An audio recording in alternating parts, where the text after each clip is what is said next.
can hear it in the back there.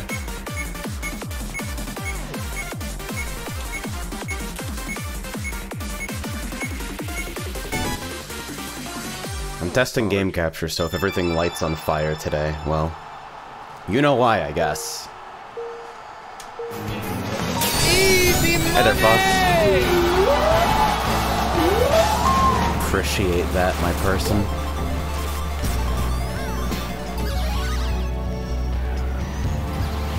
I have no idea whether the game is too loud or not. I guess we'll figure it out. It looks like it might be a little hot on my meters right now. I set up the stream in between rounds and was slow at it, so hey.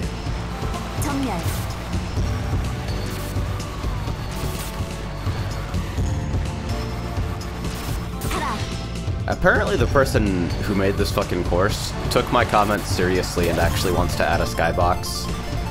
And I feel weird because when they started discussing what kind of skybox they might add, like 3 people said, I don't know, I don't think it needs a skybox, and now I kind of feel like a jackass. You know? I don't want people to take me too seriously just because I have a microphone, you know? Oh dear, cool.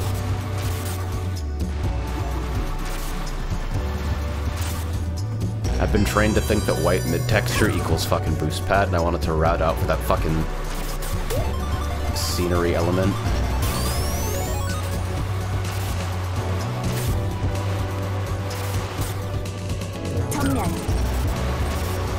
Ah, it was close. I did get their lightning shield, but I also got myself, so fucking fuck.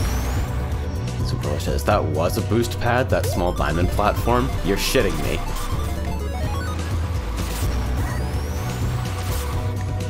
Goodness gracious me. Well, that's a cut, I guess? Oh. Ah!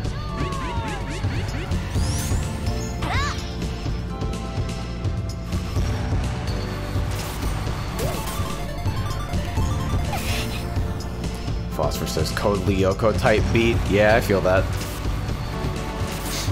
Code Lyoko started me down a dark path of degeneracy.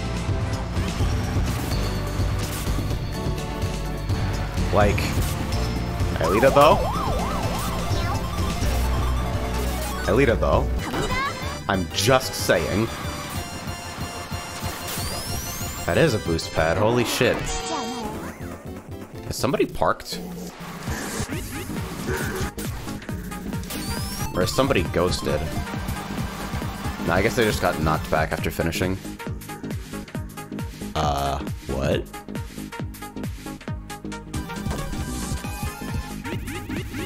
Impressive, somebody managed to lag the server through antifreeze again.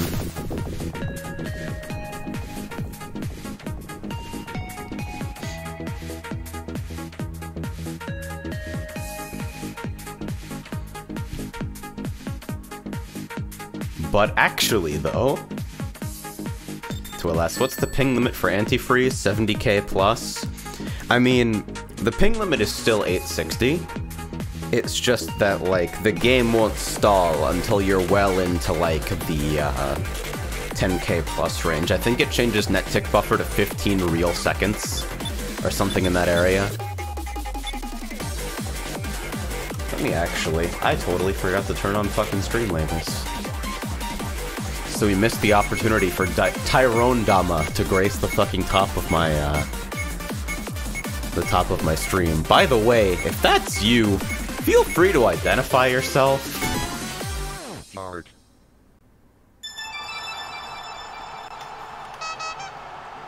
This Cheeseland port is actually hype as hell, even if the last fucking sequence is like Rocket Sneaker to always win. The defensive Orbinaut. The defensive shit your pants and die.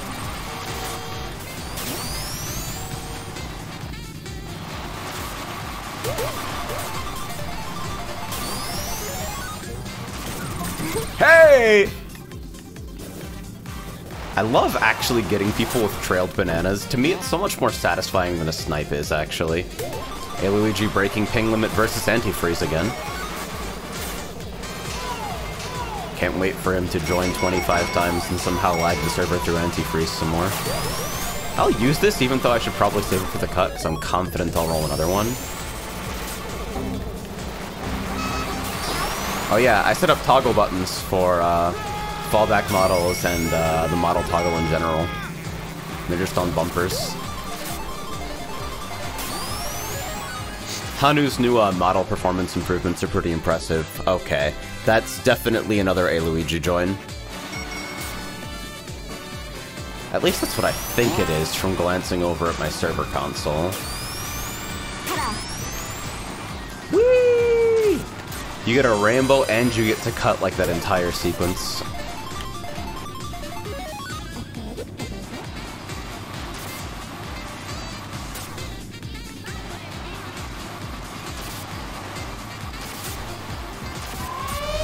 I don't even understand how people have this much of a problem getting in. Like, what is this? Nearly killed me.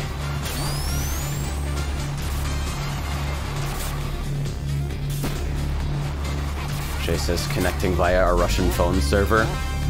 Let me just play some card at my local Panera Bread. Yeah, there we go! The Rocket Sneaker experience! Front run for the last lap, make no mistakes, place 4th. Whee! Anyway, if your IP happens to start with 190.101, you need to stop. You need to fucking stop.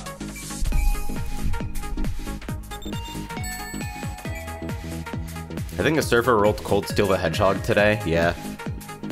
I added that like yesterday, and of course I'm now subjected to it right now.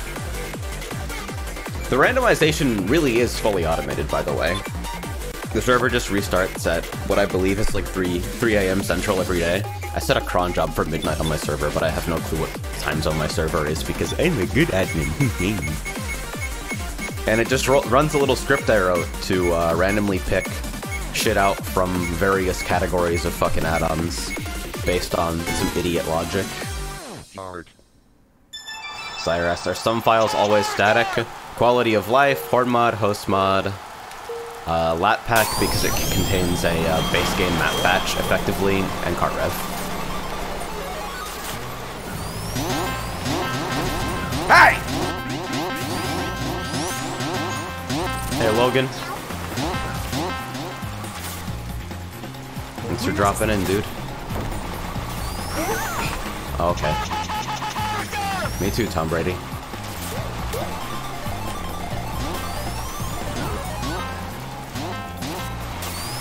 I kind of want to use those yellow springs there. I still want to hold these sneakers and just, like, ride a rainbow through this whole section. I think you can do that cleanly and save, like, virtually 0 time at all without bonking. But it's tough.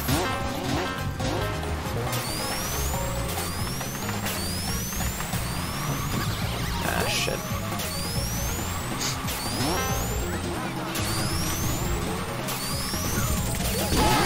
Wanted to dump to get another item.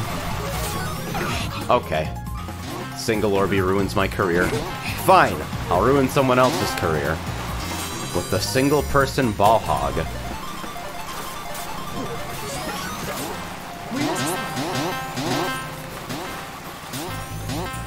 Soup says, I think Smart Byte is what was fucking up my internet connection. Just turned it off in Task Manager and haven't had a hiccup yet. I'm so done with any pre-installed software from any PC manufacturer.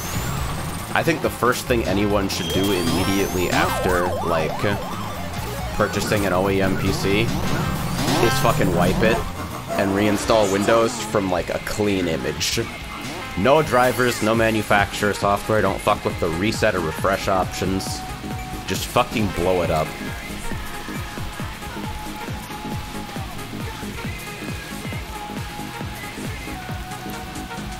If this copyright mutes the stream, I'm gonna be really, really happy. Well, you can't spell big loser without...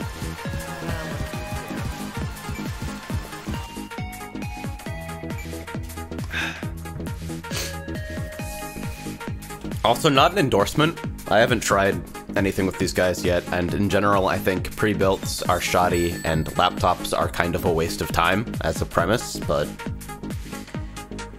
I've heard reasonably good things about both NZXT for desktops and j0rt for laptops when it comes to pre-built options, since, you know, there's not really any custom building of a laptop that you can fucking do.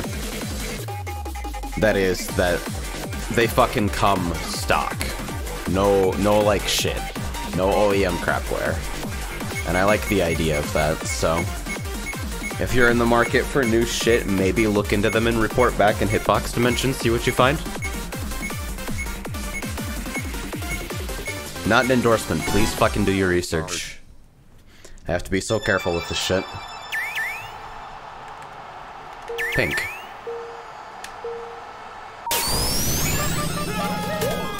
I had to re-implement the fucking native toggle bind in, because SRB2 provides a toggle command for console variables, but for certain console variables, like use mouse, it doesn't work, because use mouse, for whatever reason, is actually a tri-state variable. It's on, off, and force, so toggle has no clue what to do with it, because it's not a boolean.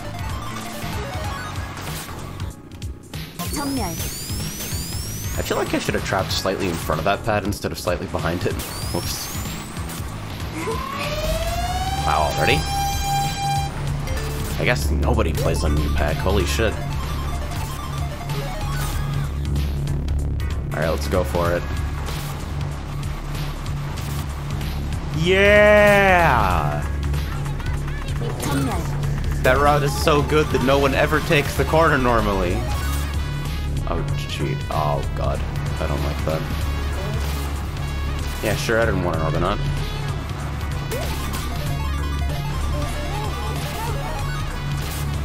Barely got the red. Super says, I haven't seen U-Pack in ages. I still host it on Prime, which is now slip-tied again because rebranding is difficult and people remained confused about that for months after I did it.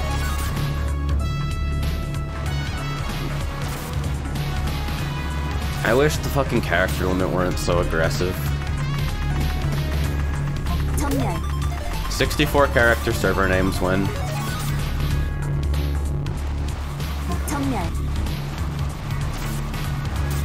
Yeah.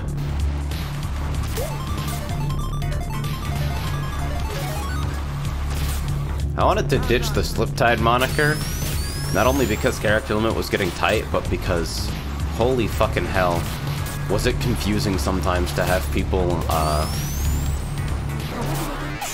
like, the semantic shenanigans between, like, because the shortened form of the name, it used to be Sliptide Dimension, and styled after Hitbox Dimension, but when I had to add the fucking download reference into the name, I had to shorten it to just Sliptide, and now nobody knows what I'm talking about when I say slip-tiding the fucking cornering technique versus slip-tide the server, which bothers me deeply. Boy says, call it Tide Slip. Tide Pod. Wolf says, yell at James. Oh yeah. Thalia says, it's so nice to see your stream growing, AJ. Legit, all I had to get on here and stream shit that people gave a fuck about for a while to remind them that I'm still capable of doing that. Hey guys, you wanna watch some Final Fantasy? You wanna watch my dysfunctional as fuck raid group? We're amazing though. But man, is it weird content.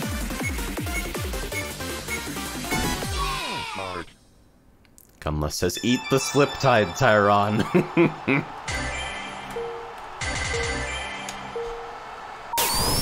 He says, Eden also helps with surprisingly.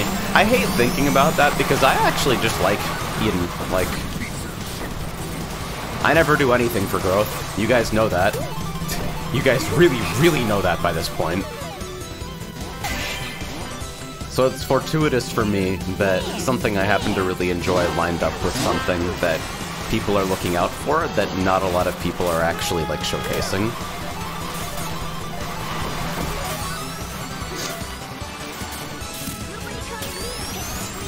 They recently added, the most recent update adds markers for every single character on every single loadout and every single hell pass, marking every single ending. I think fully filling it out takes over 800 runs. I'm kind of waiting for the update that makes it like backwards propagate, so if you like kill on Hell Pass 7, you get 6, 5, 4, 3, 2, and 1 markers for the ending you achieved. Because that's how I think it should work, and that's how I think most people will intuitively understand how it should work. So I expect that to get fixed basically as soon as the next update drops.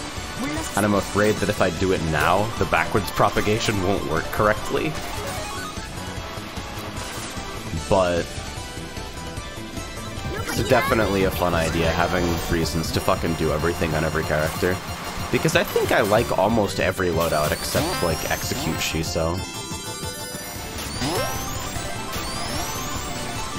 Unless if it sounds like padding where there doesn't need to be. I agree in that it doesn't backwards propagate. Everything else, though, it's a pretty out-of-the-way marker. And there's no achievements or anything tied to it. There's no unlocks tied to it. So I think it's okay. I just think it not propagating backwards is... Oh my god, you are actually in Grow. Whatever.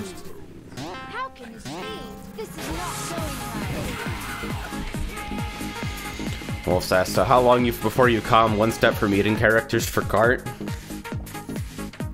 I'm gonna prank everyone by having Shenji do Saffron, and it's just the same stats as Eve, who's the same stats as Shadow.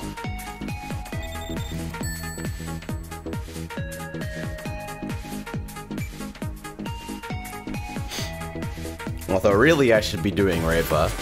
Even though Reva has like... I have a terrible win record on Reva.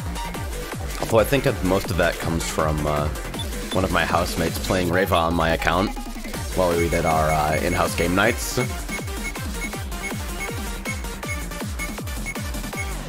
But I think I have like 1 or 2 wins on Reva. I need to play her more.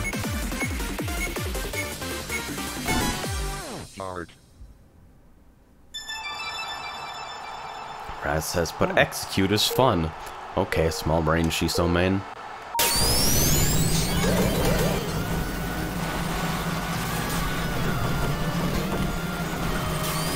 I've come to the realization recently that everything I ever liked that I created happened in a burst of 48-hour mania. So I might try to do like little mini tutorials for Eden, focusing on like exactly one card or one mechanic that come out to like under a minute long, and just like satisfy my desire to teach people how to play the fucking game like that. Because my god, people are so fucking bad at deck building. Like, it's crazy how the intuition just isn't there. The last wins Glimmer deck, the no synergy deck. I mean, hey.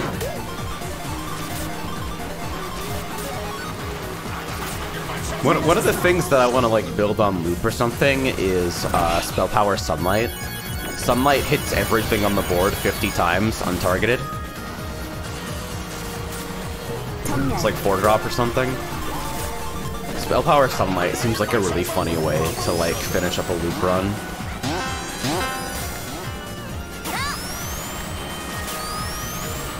The other thing is that Ice Hockey actually being good now makes me want to build like Potato Frost.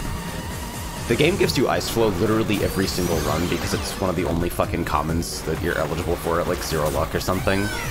So every time you go Frost, you end up kind of sneaking in like the Cold Stone or whatever, like, hey, maybe I'll flow cast sometimes. But you never do, of course.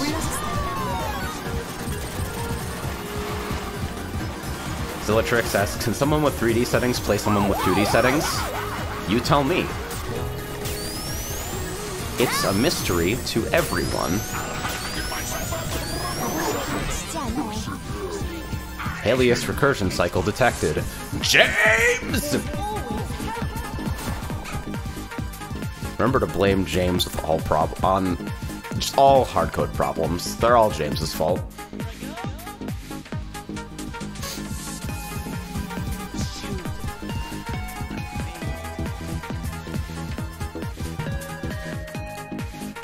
Chase asks, how's your raid progress been going?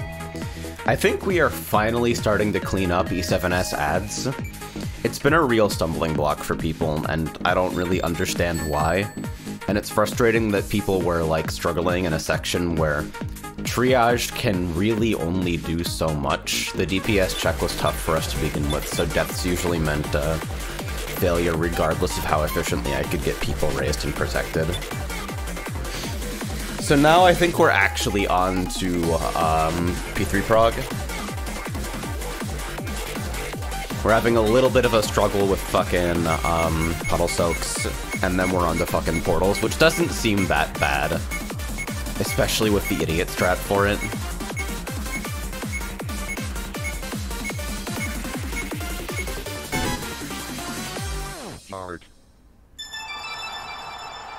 Arya says, I usually end up going Frost Flow because it's really easy to build and get. Ice Flow makes me feel weird because I feel like, I don't know, maybe not as a common, but it feels to me like Ice Flow really should be Flow Stack on Frost application, not Flow Stack on Frost damage. Was that a Smooth Brain moment, or was that actually, like, weird? Because I had no idea that I was dead fucking lining up for that.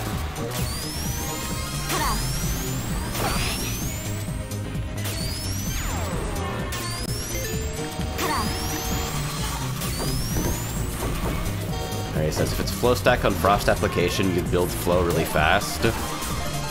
Some spells would build Flow, but a lot of Frost spells, in the typical situations you're hitting them, would just maintain. Stuff like Frostbolt would just be you don't lose Flow, not you lose Flow only 1/3 of the time.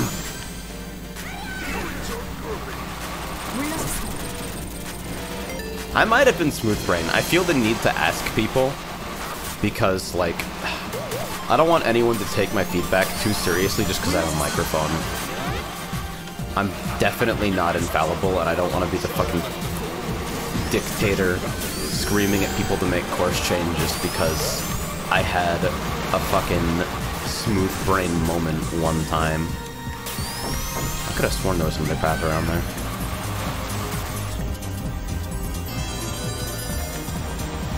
Just I don't remember the player limit being 12. Why change?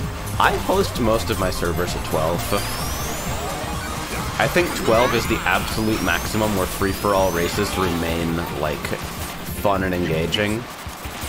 I think at above that value, things start getting stupid really quickly. And I'm not a huge fan of it. Hey, I actually hit it that time. Chase says, I just remember it being 16 a while back. Well, I've never had a 16 player limit on my dedicated servers, because that's not possible. The dedicated server is considered a player slot. So, the max you can have on a dedicated is 15.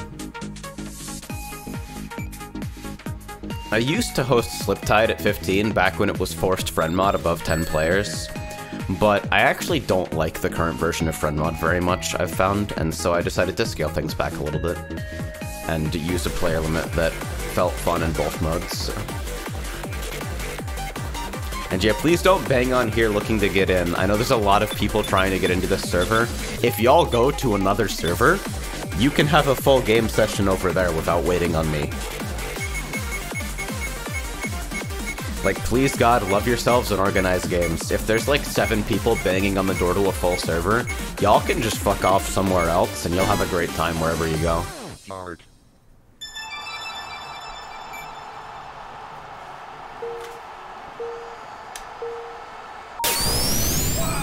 I should have set up my servers in such a way that it reduces the fucking incentive to people to act against the raid.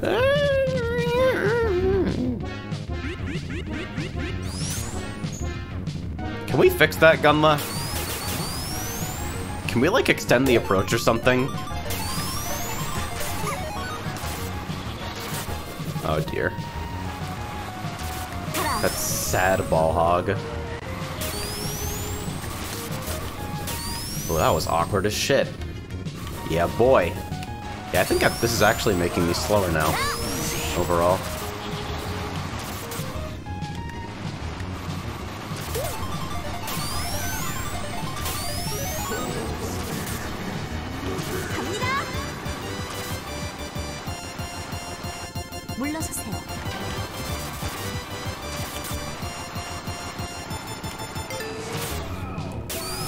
That's fun timing for that drift store when you have fucking invents where you get the blue MT right before you hit the pads. Scared, scared, scared. Fucking fear.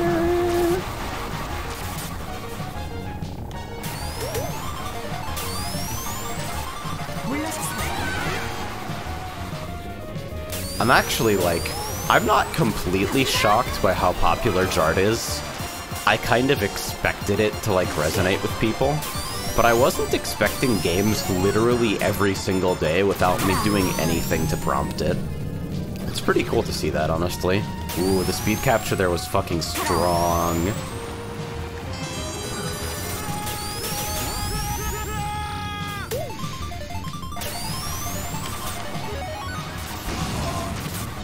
Can you get the fuck out of here? Whee!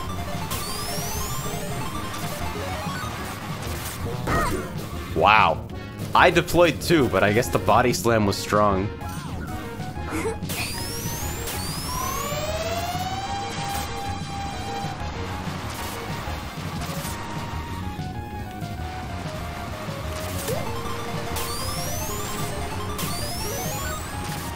Alright. Ah, shit. Alright. Hail Mary? Nah. Wide! Oh well. Take the podium.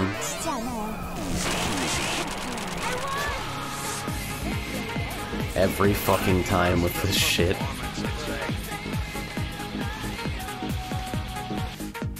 Crawling in stereo.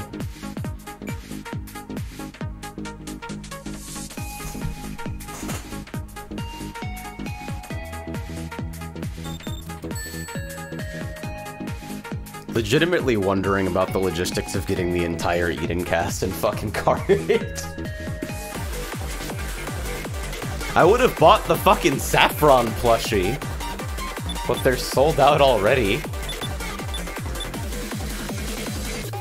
Chris asks, is that Cold Steel the Hedgehog doing that? Yes. Yep. Oh boy, Crystal Abyss. I appreciate the ambition of Crystal Abyss, but it is one of my least favorite fucking maps. There it is.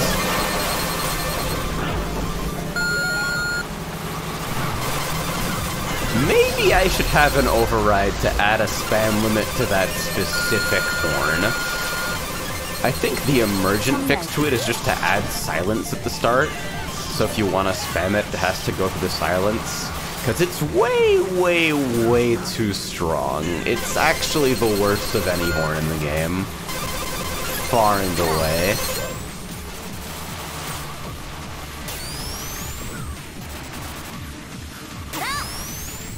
But it's too funny for me to outright remove it. Where is the fucking track even here? Okay.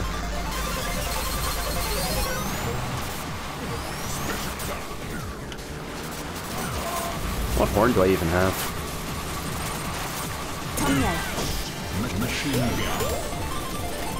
That should include the fucking, kicks. I might update that.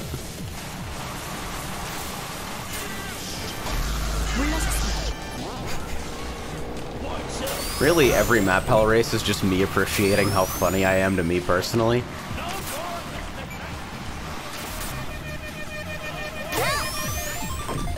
Oh boy. Yeah, I'm super shit at Crystal Abyss, honestly. It's cool to be able to play it in OpenGL after the double block barrier fix, but something about this map is just shit I can't wrap my head around.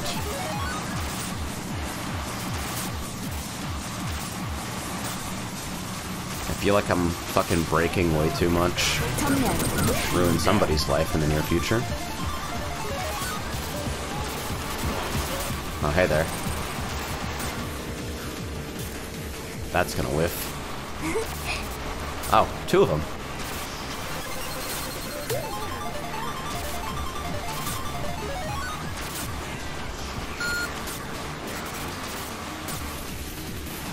Suddenly I'm reminded that I need to fucking finish the secret SPB attack feature. I've got so much shit I need to work on for add-on dev, and I'm feeling so not fucking motivated right now. Oh dear.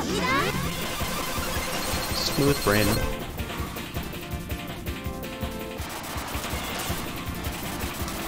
Yo, why is my fucking flash so bright right now?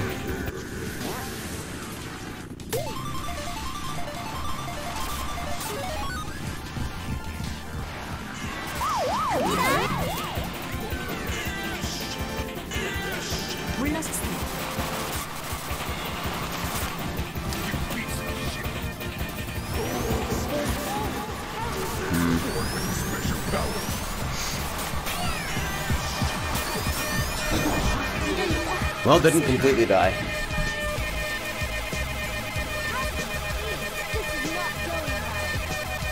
Yeah, this is just the math hell experience.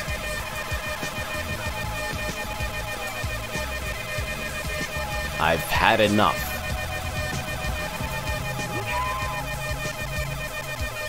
Isaac says, Gitko is streaming, so wanted to go in and say hi for old time's sake. He's playing L-Sword. Oh, yeah. I got a comment today. Don't fucking harass this person, by the way, obviously. But I got a comment today on Ray Raven players in 2020. Complaining about how I keep fucking coming back to snippet people when I haven't played the game in so long. The guy seems to think that the video was about me laughing at people for continuing to play L-Sword, instead of laughing at people because they lie about using tool assistance in a technical showcase, but hey.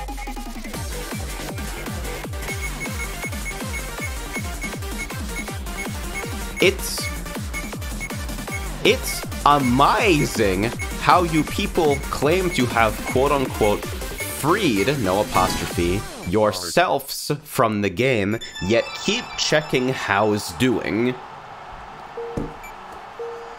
What is your first language, Klingon?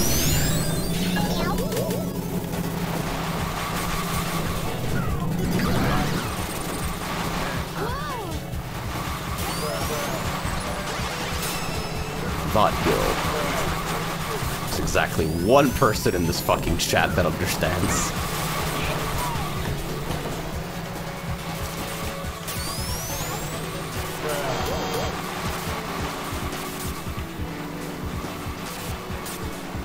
Ow.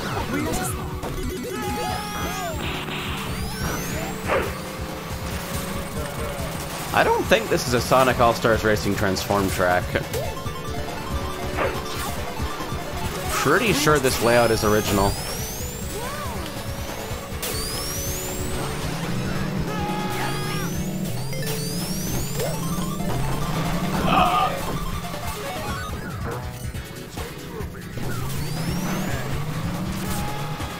Chris says, as someone who knows a fluent Klingon speaker, I'm going to stop reading this chat message.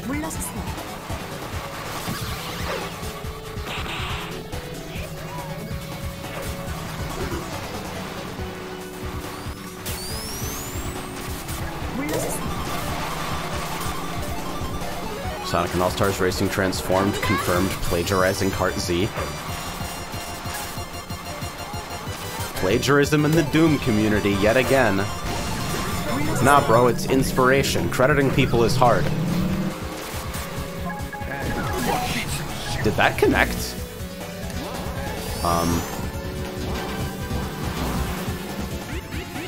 Dumb.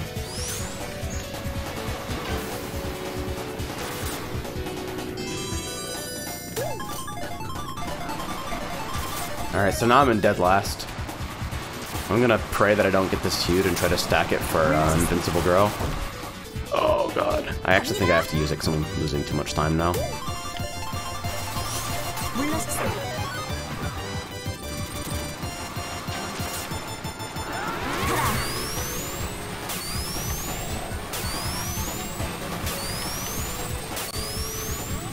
Slip tiding didn't save me. Great, I tried to dump the rocket sneaker and ended up just fucking trying to take a greedy cycle.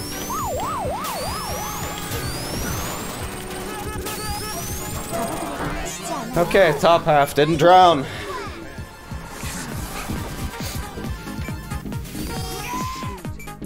We made it.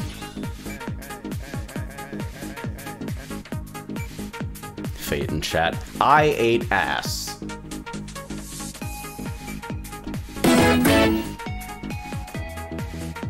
Gotta have that button on hand.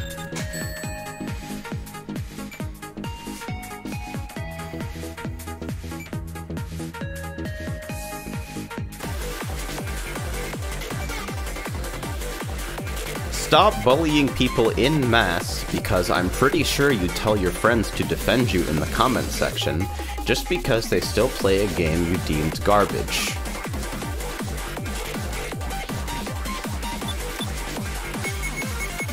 I mean, first off, I deemed...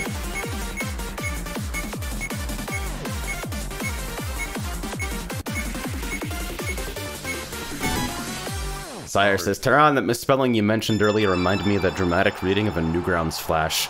All you can upgrade is strength!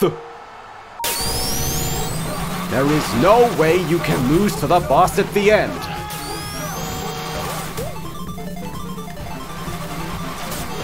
That's really a touchstone for my sense of humor. What the f- Okay.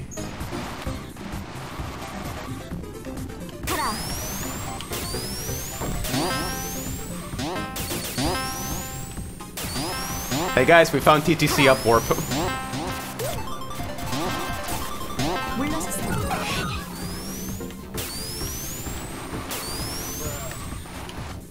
Soup Bowler says, that's a poly-object quirk I can't fix, don't bother asking. Does that happen often? It's the first time I've seen it.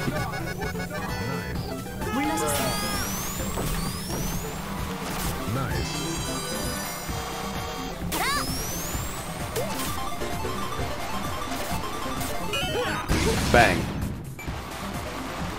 Welcome to Cycle Hazards, baby. I'm fucking dead.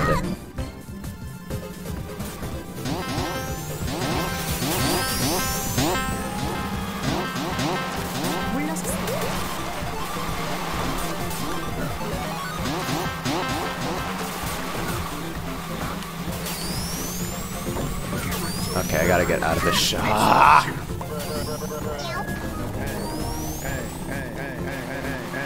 I forgot this was a horn I added. There's like 200 of them. I don't remember all of them sometimes.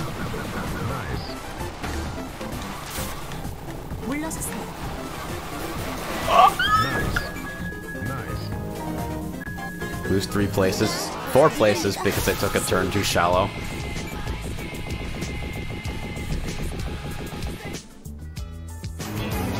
Easy money! 7 months from Runa. Says, good morning. Guess who woke up like 10 minutes ago? XD. Nice. Appreciate that.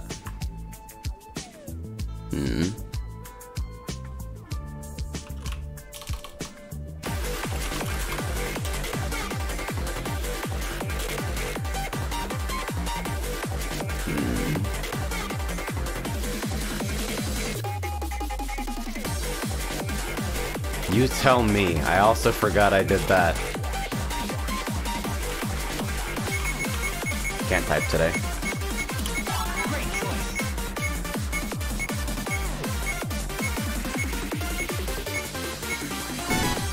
Hard.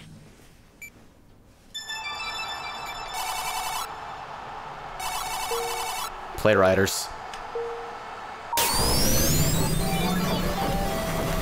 I want someone to just port the hovercraft from Riders into this game, wholesale, same physics, so it's completely undrivable.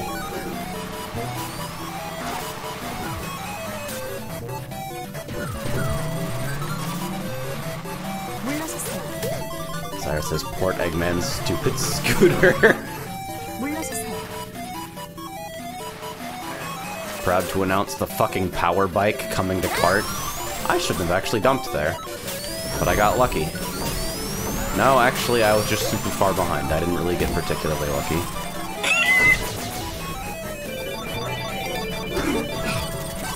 Sable asks, Vanilla Riders or Tournament Edition? Well, Tournament Edition does this nice thing where Trap Gear and High Booster aren't so much better than everything else in the game that you have no reason to play anything but those two. So that helps. Oh, Q doesn't make you intangible to balloons. I was today years old when I learned this information. Another one? Okay. It does help me when it comes to open worlding, though. Jesus, look at this. Wait. Wait! Off-road while I have few ticks. Thinking.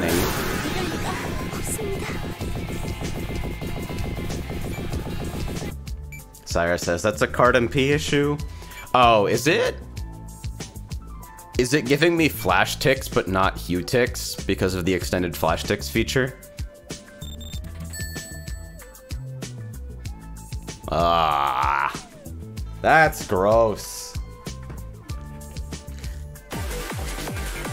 Brock says, still downloading the files. God, this game's online world is wild.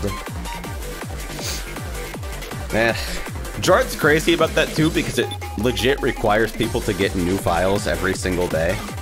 So there was no way I could fucking do this before I made absolutely sure that QSeeker was 100%.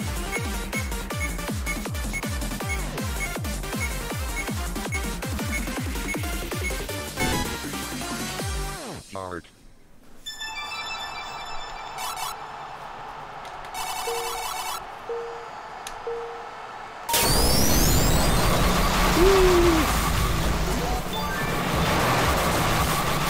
Isaac asks, so AJ, you still do dev work for this frequently? I maintain a couple of add-ons related to net game quality of life and balance improvements. I maintain hue.cc, the, as far as I know, only supported list of fucking netgame file indexes, and QSeeker, which is an automated add-on downloader that works, unlike the in-game downloader.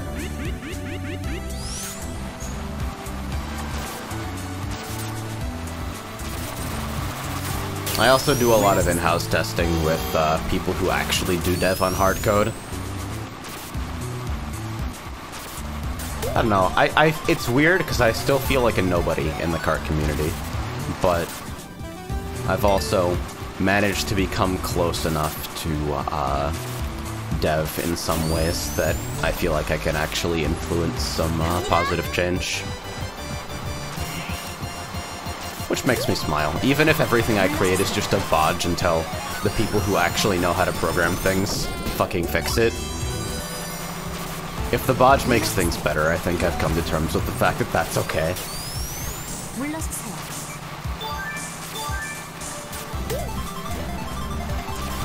Fucking SRB2 has such a long, weird history, and it feels like so many people have been here for so long, that for me to just show up on Kart 1.0 release like, hello, idiot streamer here, with a utility that nobody actually trusts yet. It's like that, you know?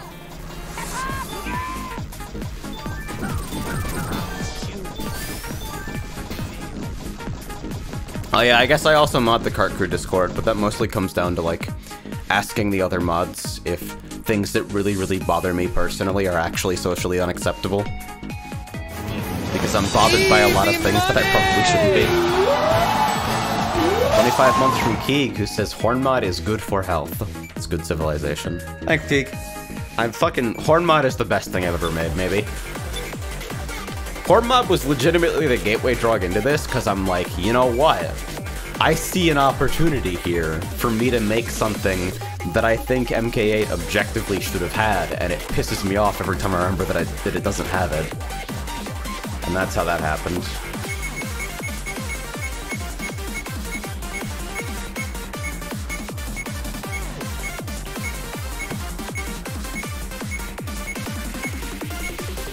I've got some pretty exciting stuff in the works in the future. Been working closely with a couple people pretty close to hardcode dev on some stuff that I think will impact a lot of people. Still very much like thought space stage for now, but I'm excited for where it goes.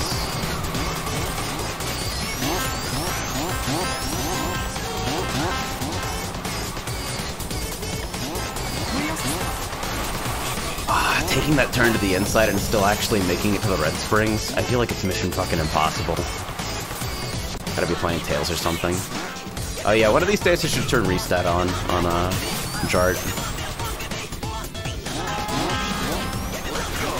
Make an add-on re-implementing engine swap, never use it.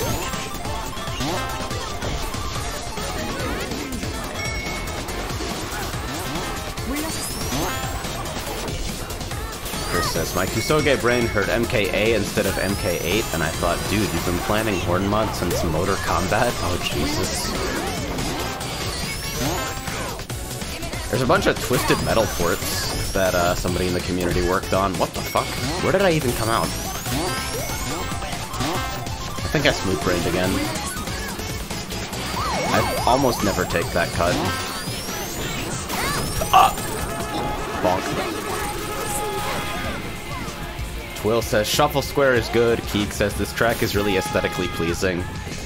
Shenji's courses are always completely over the top in terms of visual polish because they actually do like a shit ton of custom texture work, in addition to just having a really great sense of just use of color and fucking how to detail stuff. Shenji's a hero.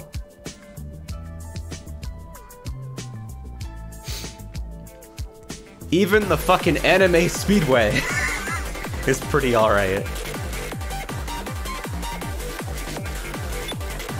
It's like, what if Baby Park was fun and, like, had Idolmaster in it for some reason?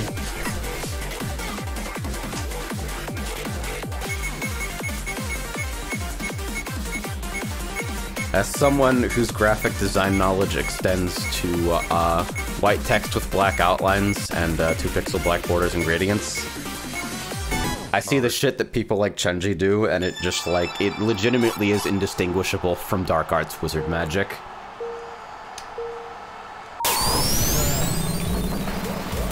For those who don't hang out in the kart community, Chenji is the creator of the last map, and also the original person responsible for Eve's sprite work on commission. And does a lot of really cool work for the game. Maintains a character pack and a course pack.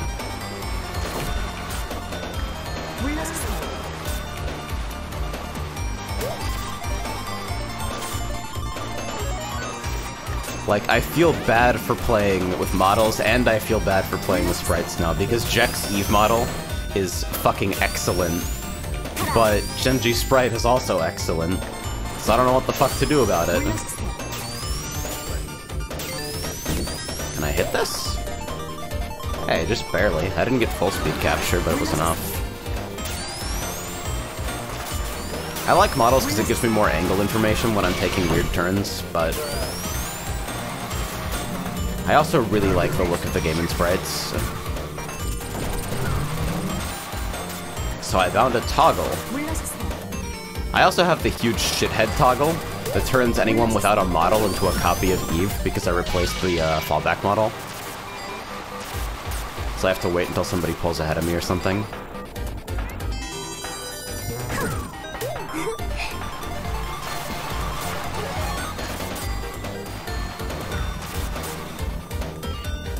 Model support has been getting really good because a lot of different people are working pretty hard on it. But there's no way to keep up with all the community content. So see, Dante just turned into fucking Eve and back again and back again. Okay, yeah, the cold steel line's coming from Eve. That's uncomfortable. Cold stone. Been playing too much Eden. Ah, shit. I should have just deployed.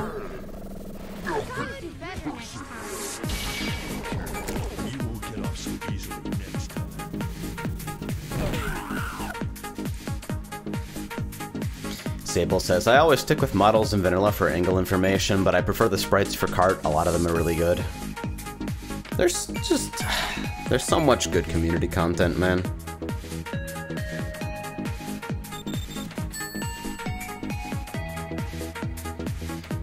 Says, the model versus sprite dilemma is easy, Tyron. You make a mod that chooses it for you. That's true.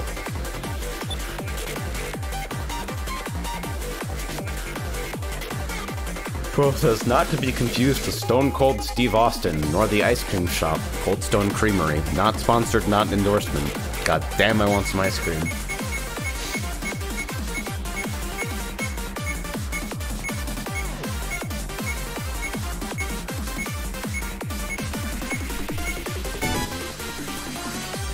Art. Twill says, yo, you want some cheesecake? Now I do. Hey, it's, laugh a bad player and immediately die to their power item simulator.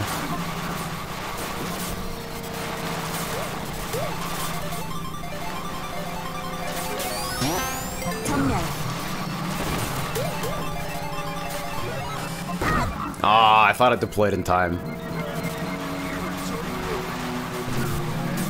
So it says, I can't believe I'm about to say this, but we made too much. Not possible.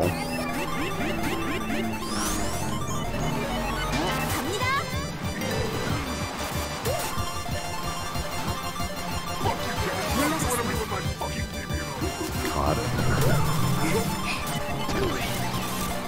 The memes, Jack.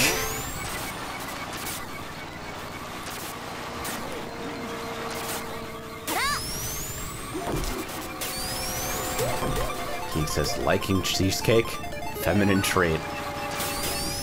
Wow, you like things that are tasty? Soy.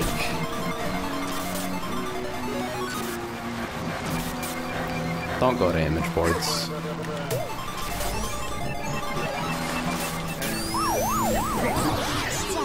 Okay, second isn't bad. I'll accept that, given the fucking early setback.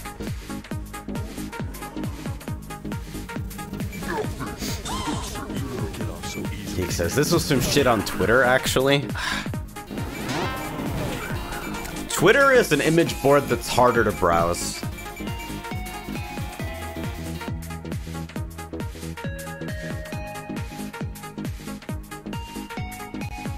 Hitbox Dimension needs you to find the differences between these two pictures.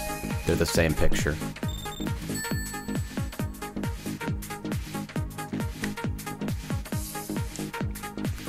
Geek says, was something like, men shouldn't order dessert on a date, feminine trait. And I was like, bruh, fellas, is it gay to enjoy things? Jesus. Eve asks, does antifreeze also save net games from open world pings? I'm not entirely sure what you mean by that, but I appreciate that it was a sentence that had meaning in your head. I'm really happy about that. Could you clarify? Thank you. It's kind of cool that having fucking the on-screen chat again means I feel a little bit less compelled to individually address every single person when I respond to chat.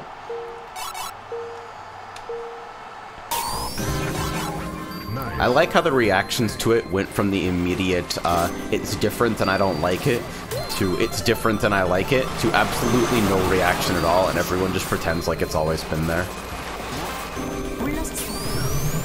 Fearing that fucking Jaws.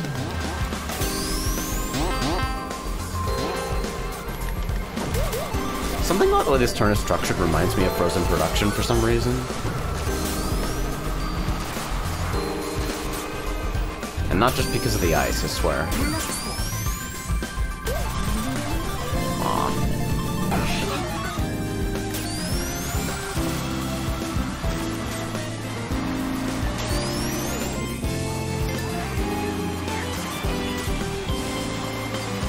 He says, this course has some pretty intricate geometry. Yeah, I always like... because it's so much of a pain to do, I always really appreciate it when fucking course creators go out of their way to create, like, architecture that's visually interesting. Like, it's really... it's not all that hard to make a functional course layout. I think most people who use Zone Builder have impressed upon me that, number one, I should fucking learn it already, and number two, that blocking out layouts is not really the difficult part. It's, like, just a couple of edge case things about, like, detailing in particular kinds of slopes that become massive pains in the ass. So when people are ambitious enough to fucking tackle those, even knowing that it's not, like, required to make the track play well, I appreciate it. Oh. Wow. I actually hit that. I thought I was in the clear. I mean, obviously I did, or I wouldn't have driven directly into it.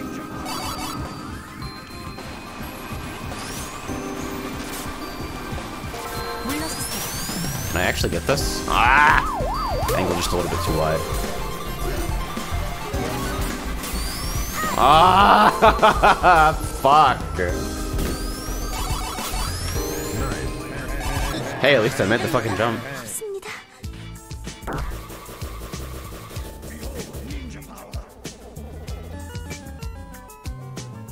That's a really good lost noise.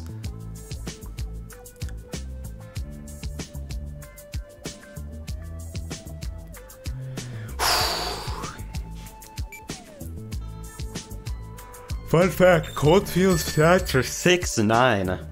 Nice. Hold on.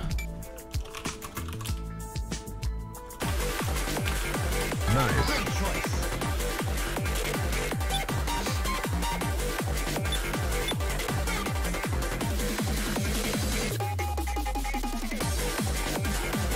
So we're just hanging out.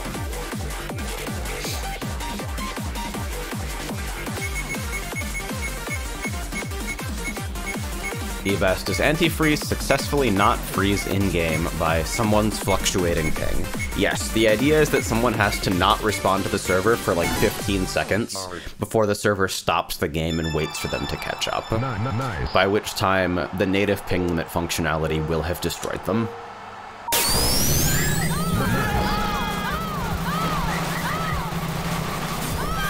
There are some weird situations where, like, people will fail to connect in a very particular way that still seems to cause the server to hold up for them anyway, but I have only seen, like, 2 people even capable of freezing a server like that. I think it's extremely uncommon. For the most part, servers with antifreeze just play correctly all the time. It's like probably one of the most important fucking adjustments to CartNet play ever. Because it means you no longer have to use ping limit as a rudimentary connection filter for starters, because someone's bad connection can't bring down the game. Except in extremely rare cases that ping limit wouldn't help with anyway.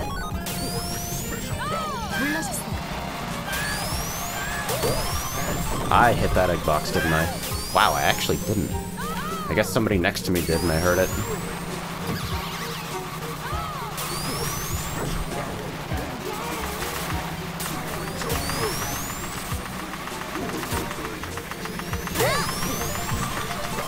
Aw.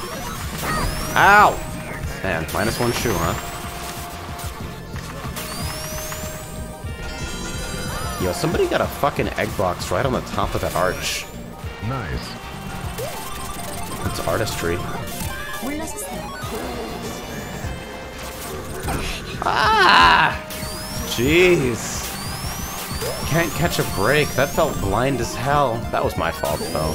Bad exit.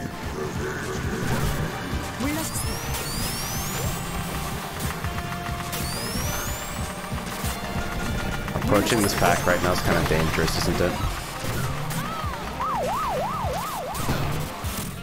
Ah! Nice. Top half. After that, it's a miracle.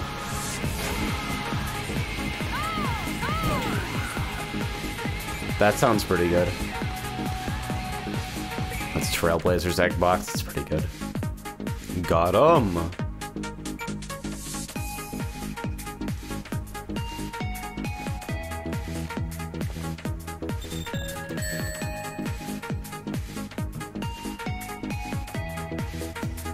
By the way, as a broad rule, if you're bitching about people's maps here, you better also be on the MB providing that same feedback. What the fuck is this?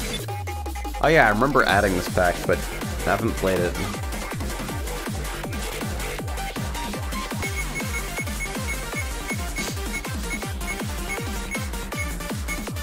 I'm very, very concerned about this one, actually.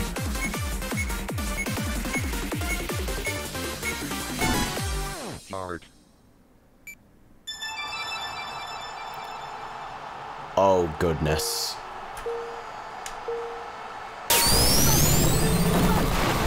Oh my god. You fucking monster.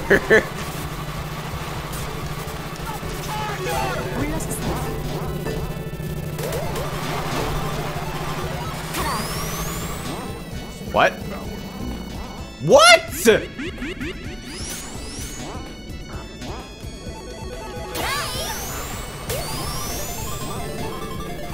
What the fuck?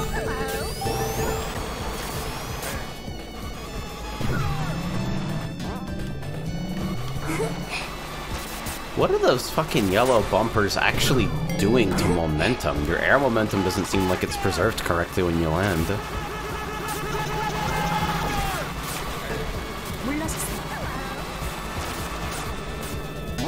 Yo, this is amazing. I think there's like hidden speed ad sectors.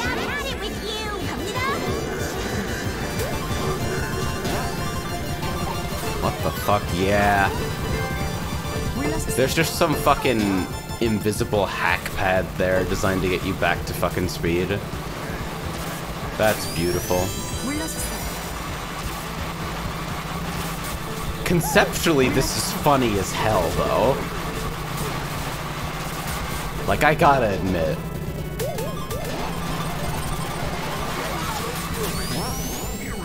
Yeah, if you sneaker through those, I guess you just miss them every time. So that's good.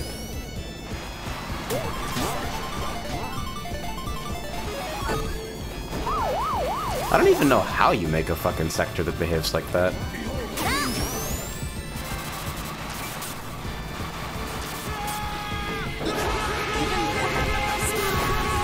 Yeah.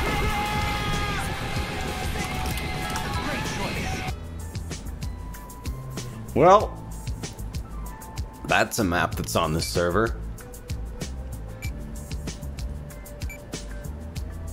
Trailblazer says springs that have set power but also preserve momentum upon exit. Maybe it's some really, really strange Lua behavior.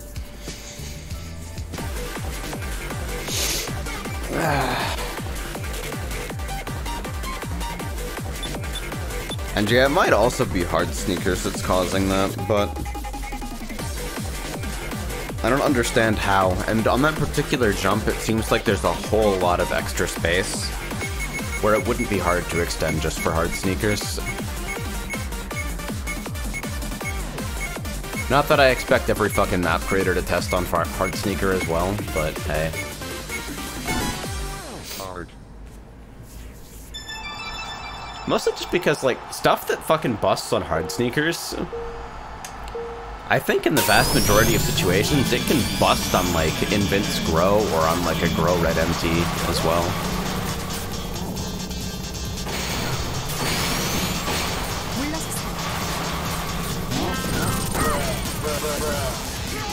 Like, if something's breaking on hard sneakers, it can break in other ways too. It's just that hard sneakers will break it more commonly.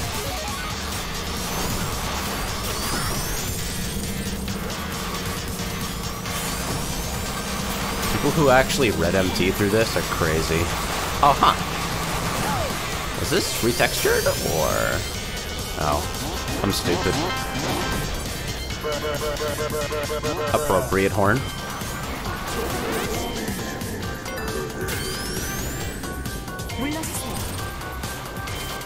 The thing that's exceptional about hard sneakers is that it allows you to get that speed while also ignoring off-road, which is a really uncommon combination that really only happens when you have, like, Grow Invents or Grow Sneakers. Grow Sneakers, the fuck? It's like you hit a sneaker panel at, like, super high grow speed and then carry the sneaker state into something else farther than you'd typically be able to because you are using Grow.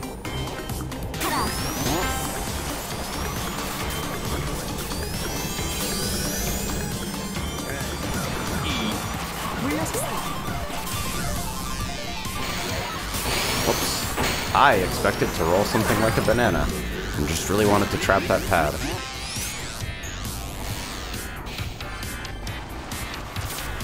Tool says, if I remember correctly, I think I got red in the wind tunnel by actually just doing a 360. Well. My god.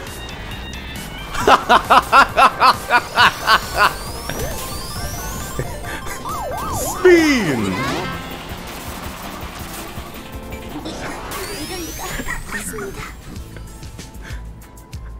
It didn't even occur to me to do that because I actually have no clue how those conveyors even function. There's something about the way that section works that like blocks me from intuitively understanding how the fuck I'm being propelled. My brain just goes,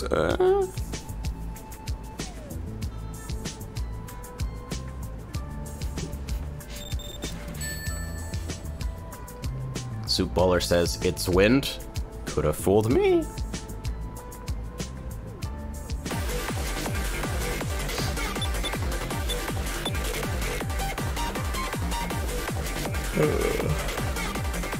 That's pretty sick, though. There's like, put a sign above that section with a fucking dryer on it or something. Good iconography. Hard. What the fuck is a wind box?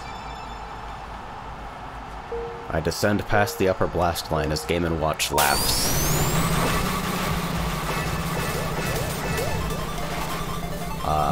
Fuck? Right, okay. Man. I should probably leave some feedback about this because the way this course uses, like, light, it almost feels like it's intended to draw you away from the real path. Maybe it's because I'm in OGL and the lighting's a little different.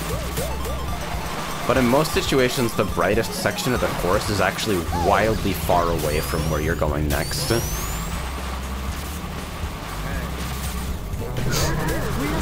I'm not a visual designer by any means, but I do a lot of work into fucking conveyance issues and like how you visually parse things at a glance because I'm fucking blind and stupid and can't navigate maps. So like proper landmarking is really important for me to be able to enjoy things in general. The other thing that I see a lot in courses that I think struggle a bit is like completely flat ground with patches of off-road at the same elevation as the actual intended path. It's just so difficult to see when you're approaching it. Is that not off-road? Or did I just not notice because I was in Grow?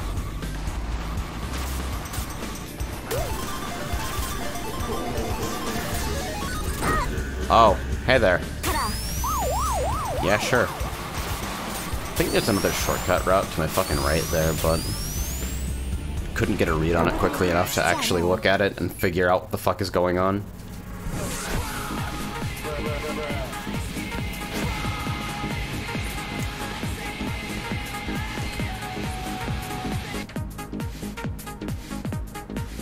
The rule for fucking j0rt is that you don't complain about things that are shit because you accepted the possibility of things being shit when you got here. Critique, sure, but no complaining.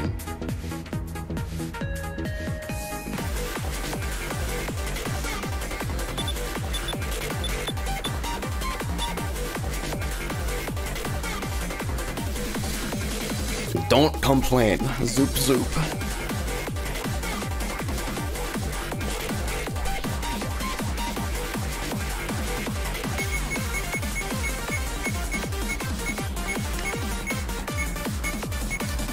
Sire says, Fate's map Cosmic Eclipse has spikes that spin you out and launch you into the stratosphere. Yeah, I've had some fun interactions with the red spikes before.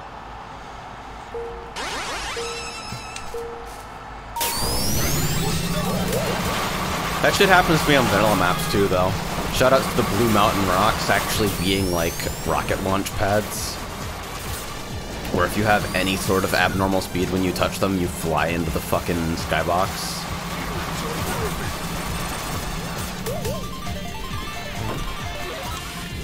Wanted to mash to protect myself, ended up doing the exact opposite.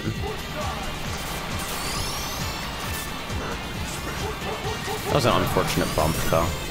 I don't know if I could have angled better for that, or if I just should have completely braked. But that was triple bananas. I'd have to brake pretty far to get myself out of danger from that. Anyway, I'm in 10th place, and I wrong drifted, and now I'm dead.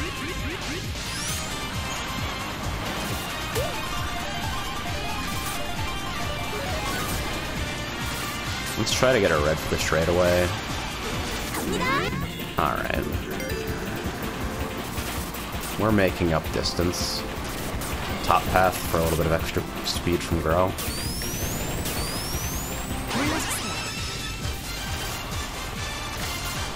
Thank goodness the fucking Grow effect ending didn't like launch me into the wall or something. I think there's an invisible wall there guiding you back down if you're going too fast.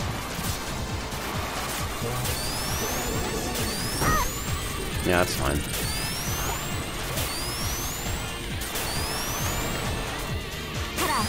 Oops. Okay, got a little bit of speed going into this. Got one lap to make up. What the fuck? Hello there. Jeez. Tough crowd, huh?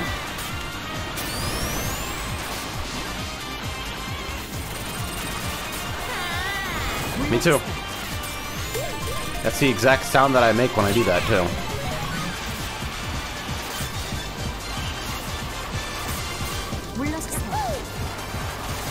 Really trying to not fucking pop this early because I want to fucking stack.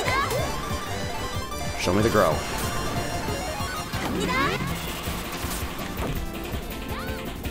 Didn't really matter, but I wanted to have it.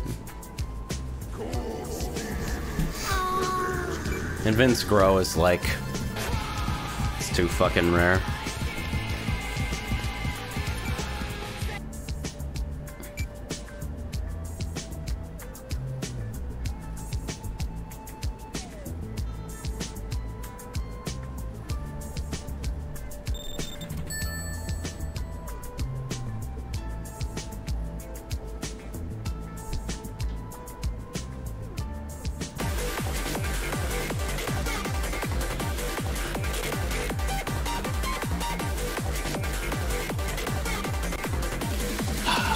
Alright. Fucking Zone City it is.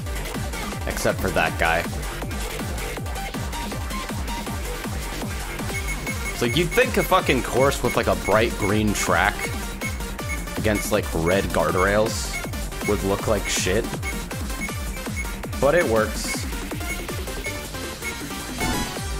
Art.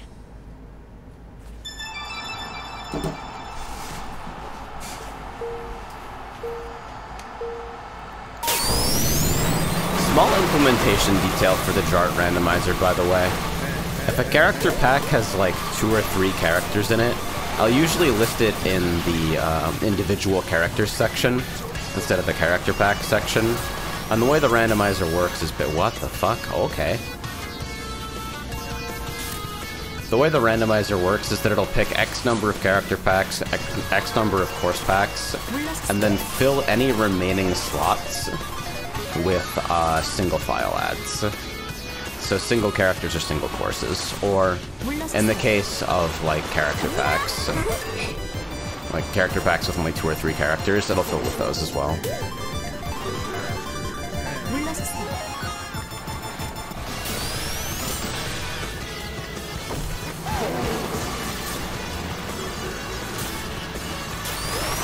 I'm so afraid to use fucking sneakers on this section. Jesus Lord.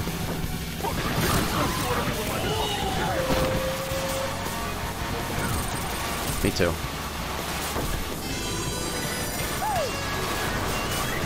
That fucking horn is from like a Windows 98 fucking multimedia add-on pack. System sound theme. I went deep for some of this shit.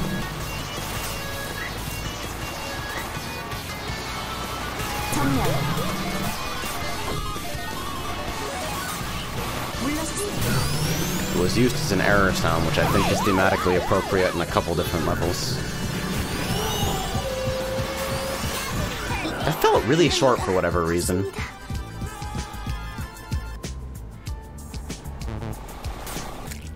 Hey Fugla, I have no idea what you're asking me. I'm so fucking tired of this Cold Steel character.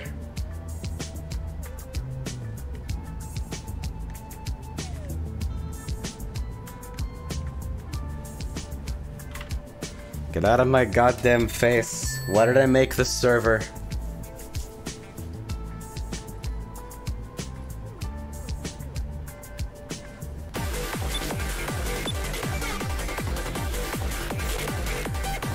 Why is my boyfriend still asleep? How fucking late were you up last night, you fuck? So game capture seems to be working. Hanu fucking pushed a fix to his community fork that apparently standardizes some fucking silly thing. Some non-standard texture copy method or something. So OBS game capture no longer fucking unhooks after every race and also causes mass texture corruption. Which is like, props for that shit, because I've never even seen a game get it that wrong. That was a really elaborate way to get hit by that.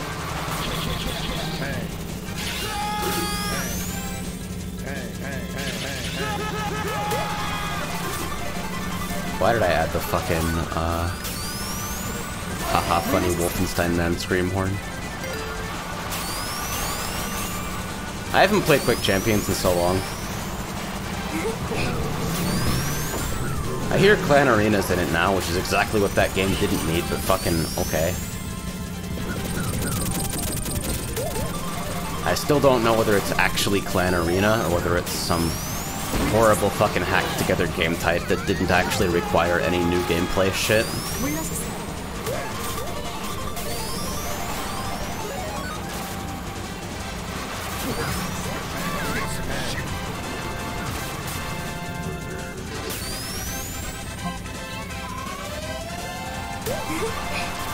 Wow, really? I mean, I guess I didn't really have any options. Hanu says, you're supposed to ask OpenGL for texture IDs. Kart just takes them on its own. Of course it does. So I think that was a checkmate situation, so now he shouldn't be holding. But I whiffed big time. And the fucking model performance drops, apparently, were just used by Kart searching literally every single frame for a blend on models that didn't have them. I finished in second place holding 2 sneakers. I am so sad. My brain is so small.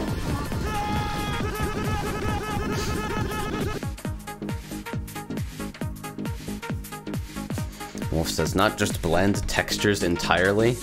Wait, but what models don't at least have, like, a baseline texture? Or is this, like, mechanically that's how it worked, but in practice it was only blends that could be missing because certain things aren't intended to be recolored?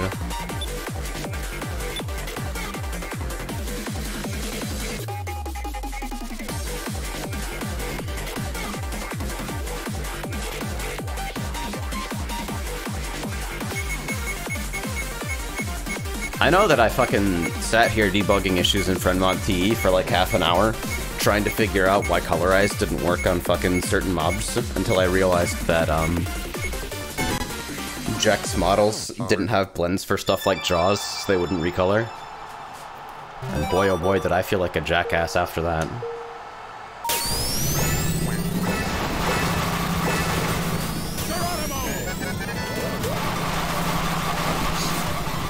It's crazy though, because like now OpenGL performance is actually where I would expect it to be. With the exception of weird shit like, you remember Tag's work in progress map? The one with that cool outline and reflection effect on all the buildings that fucking apparently dropped your FPS if you stared at it. That shit, I still don't understand why that causes problems. But for the most part, the game performs as I would expect it to on my wildly overspec'd PC. Which is very cozy. It's like, there's a thing that happens to me, and I don't know whether this happens to other people who play on PC, not just Kart, but like games in general, where like, if something is performing worse than I feel like my PC ought to be able to run it, even if that has nothing to do with reality, it kind of stresses me out while I play. Like, I'm not super sensitive to stuff looking like incredibly fucking all ultra settings good. But I do have an idea of in my head of what like minimum acceptable performance is, and like stable frame rates and all that. And it's distracting me in more than a practical way if I can't get a game to run like that.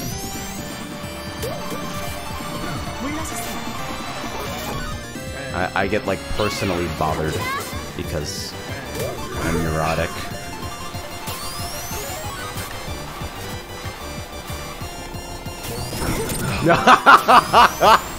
Yo! Somebody's fucking... I heard a lightning shield arm behind me. And it's gone. Alright, so podium maybe if nobody fucking takes the cut? Yeah. Bonk. Hanu says something causes kart OGL code to create massive amounts of vertices in that work in progress map. Huh, weird. Phoenix says, I play most of my games on low just to make sure that I get the highest frame rate, even though I should be able to handle it fine. I limit at 151 most of the time these days for G-Sync stuff, because I have a 155 Hz panel.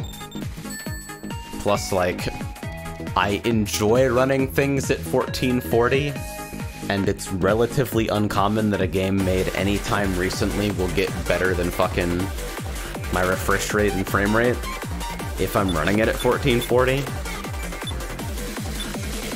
Because I used to absolutely be the fucking minimum settings 700 FPS guy for, like, games that use mouse aiming especially, because it does make mouse feel better, but...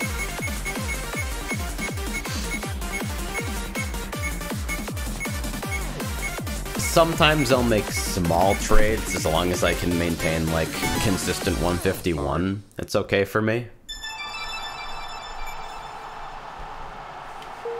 What? Going beyond that matters less to me than it used to. That was a really uncommon sequence. Holy shit. I think I got bumped over the springs, which would actually ordinarily be a time save if I wasn't going at the wrong trajectory.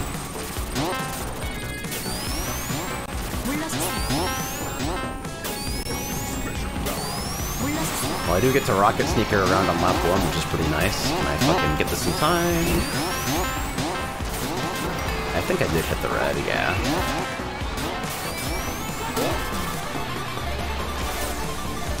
And it says, I'm just trying to get a constant 144 because free sync panel, yeah.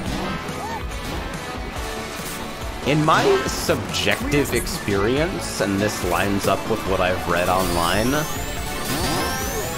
leaving my, because I got a FreeSync panel as well, and leaving it at, like, native refresh rate, if the frame rate dips for even a little bit, it feels super noticeable, and I get fucking a little bit more input lag, or at least I feel like I do.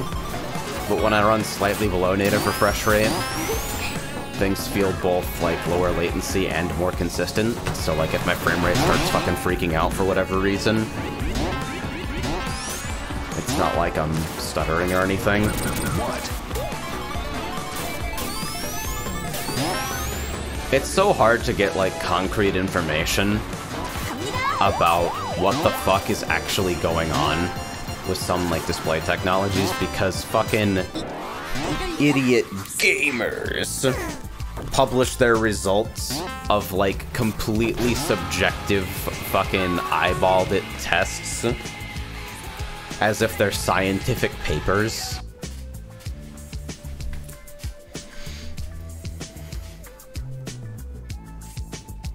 So I'm like, hi, I would like an unambiguous answer to what gives me the lowest latency given this hardware configuration.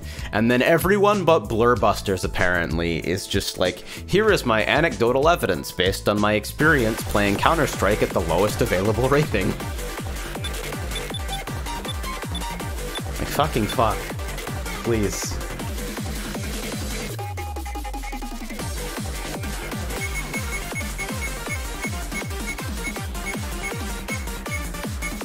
It actually blew my mind that One Step from Eden supports 120 FPS.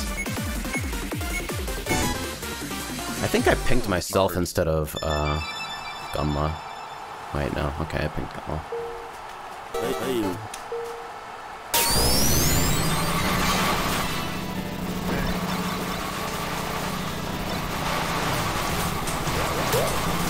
Table says, input latency is rarely an issue for me, but when frame drops happen, I damn well feel them. I care a fuck ton about input latency on, like, my hardware side, because I play a lot of games where input latency is gonna happen on the network side regardless of what I do about it. Either because it's like fighting games where some amount of input delay is accepted for a playable level of visual smoothness, even in games with rollback. Or like stuff like Kart, where it legitimately runs in fucking lockstep and your input delay is equal to your ping rounded up to the nearest tick, you know? And latency's cumulative. If you use something like the RetroArch run-ahead feature to remove the native 2 frames of input lag you have in something like Super Mario World, because a lot of old games, despite people being like, oh, CRTs are lagless, sometimes old games do have input processing delays for whatever reason, and sometimes they're even on purpose. You remove that, and like, maybe your fucking TV still has latency, but in the end, the final result, the result of how responsive things happen is cumulative. Any reduction you can get anywhere can help compensate for things that you can't reduce.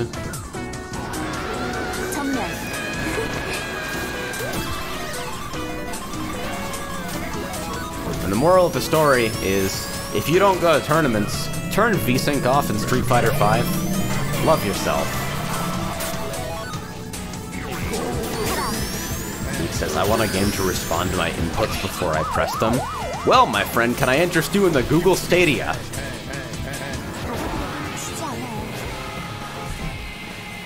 Get this character out of here! Chris says, wait, they play with VSync on? No, they play on PS4, which has system-level VSync forced in addition to having higher input latency than good PC setups. PC with VSync off is like 2 or 3 frames faster than PS4. It's like faster to the point where it'll fuck you up if you play in events. But if you're an netplay fiend, take the W. That says, Tyrone, I think you disconnected from broadcast somehow. That is extremely likely. Ripcord has been pretty rough on Discord connections recently, because Discord is like constantly restarting its gateway servers or disconnecting you from them, and the native client handles reconnection a little bit better. Because it's doing something weird where it'll try to disconnect you from a session you're not even connected to. Art.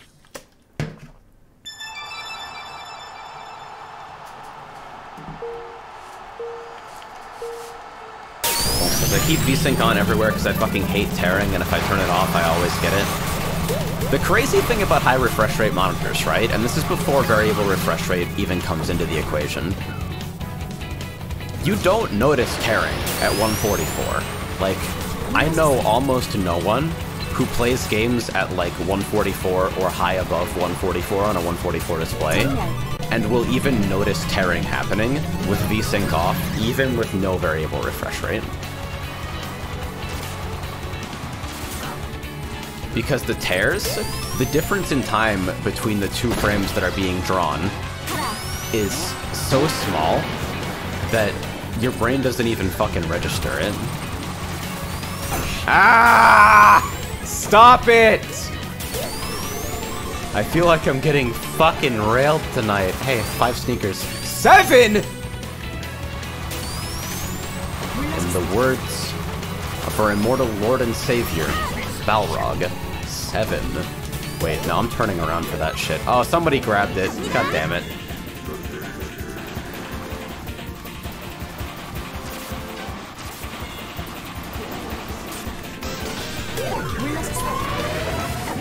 That was... I don't even know what I was thinking with that grow cancel.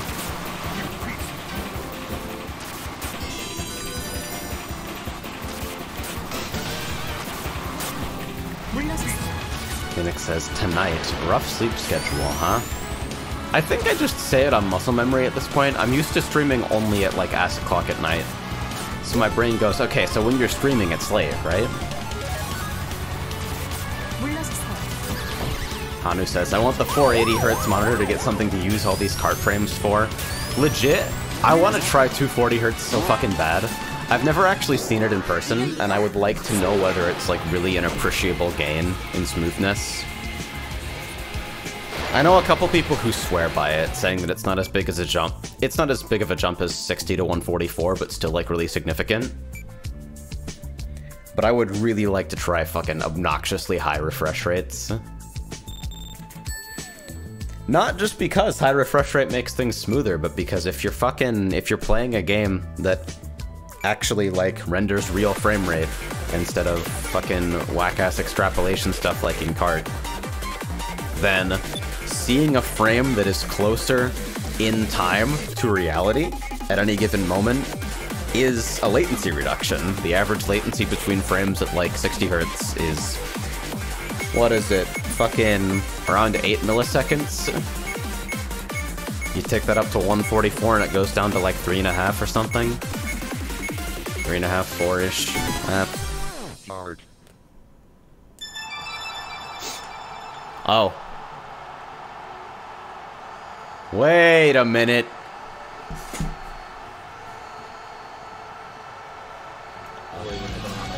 I took care of it. I don't know how Fred didn't get hit by my Cure 3, but... Oh, that's why.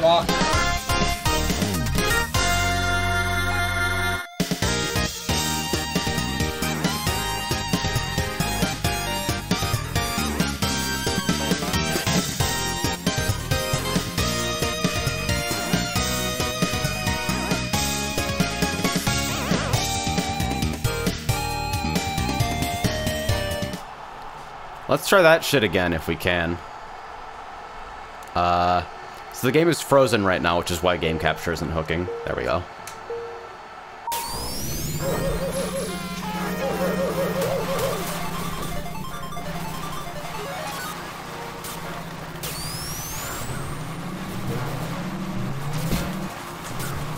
I wanted to have some faith there.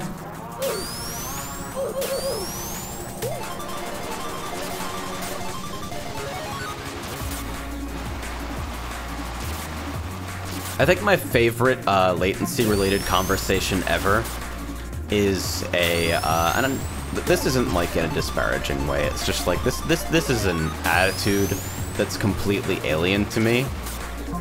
A like main MAME developer talking about how RetroArch Run Ahead is objectively cheating, and that it shouldn't be used because the input latency in a lot of games, specifically like old Quarter Muncher arcade games, sometimes the latency is legitimately intentional to make them harder. I have never heard of that happening, but I will trust the word of a fucking MAME developer on it 100%. But considering that valid or fun and caring about it is a mentality I absolutely cannot get behind. For what it's worth, if you're playing competitively for like records or something, you should be playing on fucking PCB or original hardware anyway, and emulators should always be relegated to their own shit, unless you can fucking audit beyond a shadow of a doubt the emulator experience is either objectively better or objectively completely accurate. But like, I'm just a casual trying to play fucking Garega or something. I just want the game to feel nice. And I'm gonna use Run Ahead as a completely fair method of compensating for the fact that my setup has more latency than a PCB hooked up to a CRT monitor. And if the result is a little faster than how the game plays on its original hardware, I'm not gonna really lose sleep over that one, honestly, because, like, not only am I not competing, but even if I were, I don't know if I can, like, I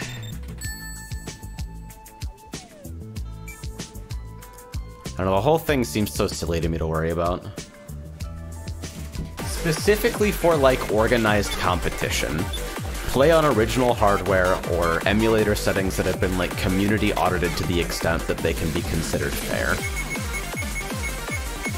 But, like, making the argument that run-ahead is, like, cheating and cheating is bad without that nuance. Hard.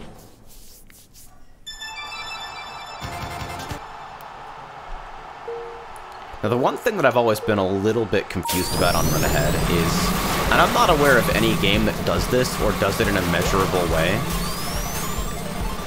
but I'm imagining a game where, like, and this isn't a far-fetched situation to me. It's something where, like, oh, okay. What was I saying? Okay, a situation where, like, you don't see your inputs reflected on the screen and, like, the movement or actions of your character for some arbitrary amount of time. Let's see, like, 4 frames or something crazy. But in the intermediate frames, the game is still using your input to determine something. Like it's affecting a random number generator, or you have, like, enemies that are responding to your input before it's visible on screen. Stuff like that.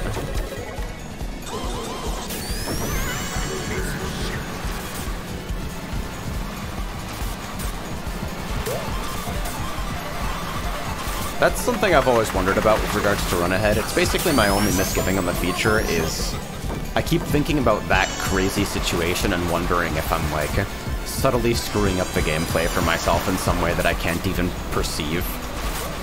And I think the same kind of neuros is why I store everything in FLAC, even though I can only A/B exit on stuff that I'm, like, incredibly familiar with.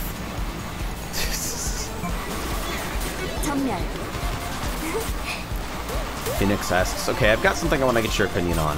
Modding crosshairs into a game where there aren't proper crosshairs. Cheating or not? Modding? See, this is, I'm going to try to stream of consciousness on this because I haven't thought about this before.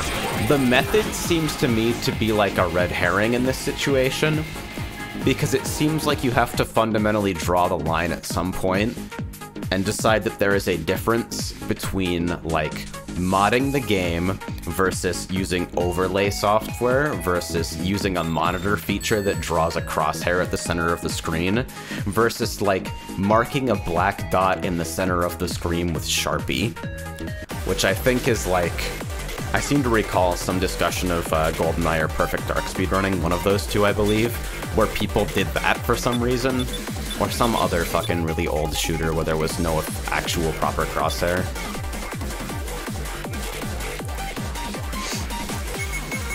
Because, like, eventually I think you arrive at a situation where any potential, like, restrictions on that sort of thing become unenforceable, and everyone has some access to a way of doing this. Like, everyone can put a piece of masking tape on your fucking monitor. Everyone can do this. So, is it fair to call it an unfair advantage when it's completely accessible to everyone using totally intuitive means? Because that's a common sense definition of cheating in situations where, like, you accept that the rules of the game may be incomplete in some way. Does this provide an advantage that is not accessible to other players?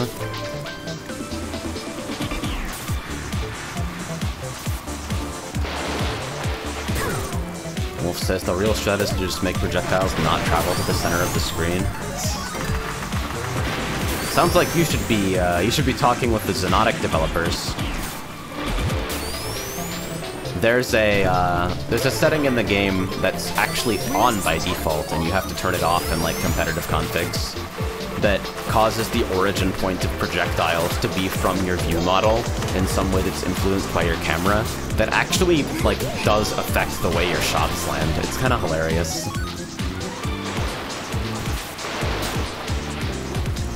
And yeah, there is Halo, where for whatever reason, the crosshair is not centered on screen.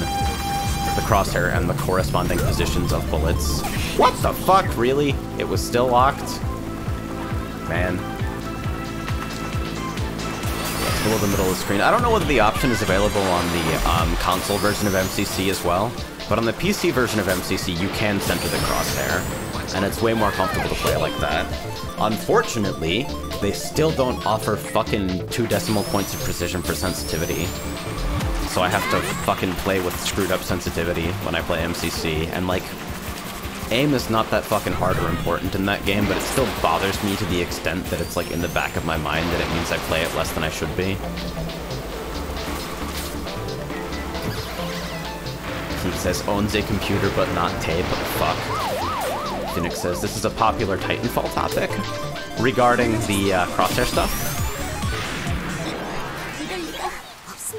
I'm actually curious then if this is like a conversation that isn't boring people to tears. What's the exact context in the Titanfall community? I'm guessing it's like some Titan ability or something where you don't have a proper crosshair drawn.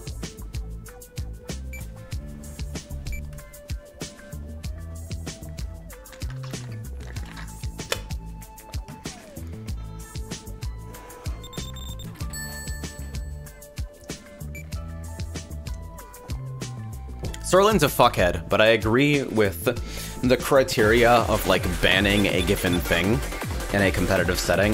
The criteria being enforceable, discreet, and warranted. And I worry about bans on like fucking crosshair stuff being completely unenforceable in the primary way that the game is played.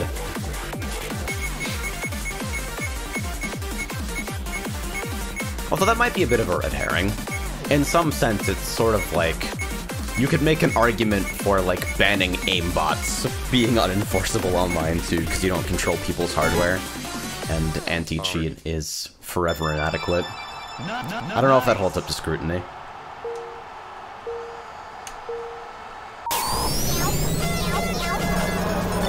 Phoenix says, a bunch of the guns don't have proper crosshairs, like they're not exactly on the center of the screen. Rug says, different weapons have different crosshairs. This is a big deal with SMGs because the center dot would disappear only while you were spraying. Also, the crosshairs like to bounce around the HUD when moving. Oh yeah, right, because the HUD in Titanfall is like a diegetic HUD, right? It's supposed to be on the inside of your fucking helmet or something.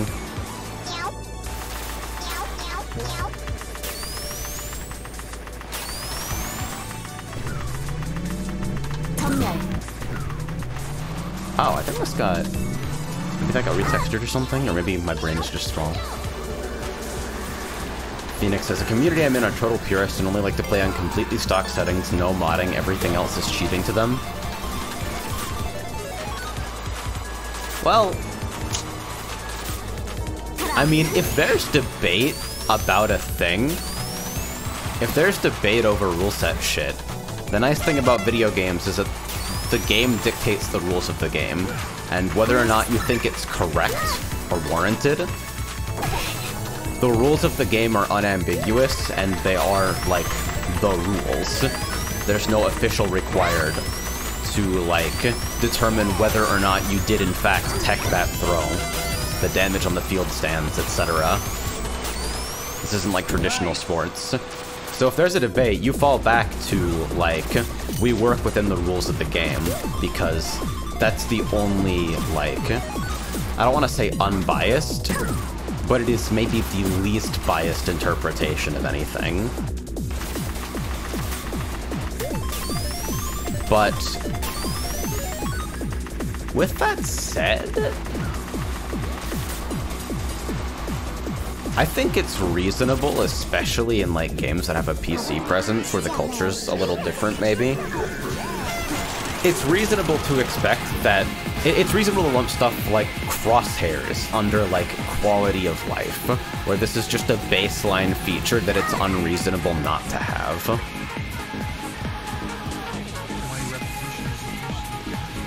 Unless it's not guaranteed to be objective, but likely the least subjective. It's at least like, it's a set of subjective rules that everyone is at least like, they're bound by code, not by interpretation. The game always enforces the same things in the same way. Whether or not it does so in a way that is humanly parsable, it at least decides the same interaction the same way every single time, you know?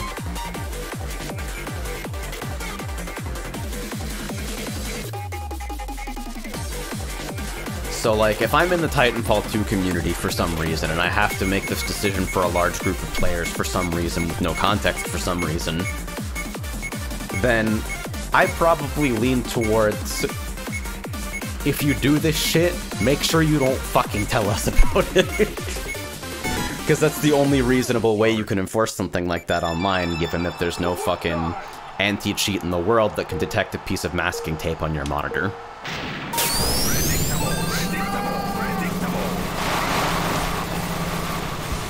In a lot of ways, 14 is the same way. Final Fantasy 14 Online is, there's a lot of community tools that are definitely, like...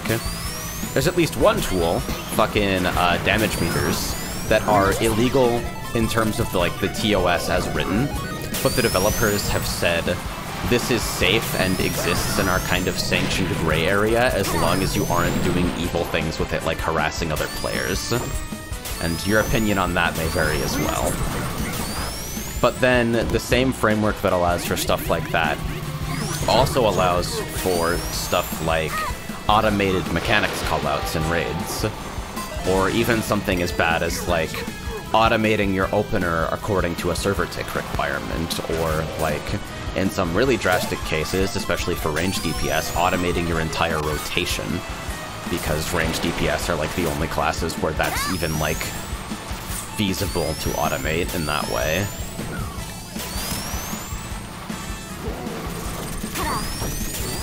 And so, the raiding community has obviously decided on their own set of rules for this that doesn't match the rules as fucking written by the game at all. The world first clear for an extremely high-profile, high-difficulty fight that was, like, being raced with by a whole bunch of fucking different groups. The world first clear for this not only has, like, automated mechanics callouts from several member POVs, but also used a tool called Paisley Park in conjunction with another tool called Trigonometry to basically automate placing waymarks during a transition, which is something that can absolutely be screwed up by a human. Instead of having to manually mark locations and safe spots for upcoming mechanics, a computer did it for them, using saved positions that they presumably set up by hand earlier. And the game was later changed to disallow this because you can't place markers in the middle of fights anymore, and the game has some rudimentary marker preset stuff for pre-fight as well.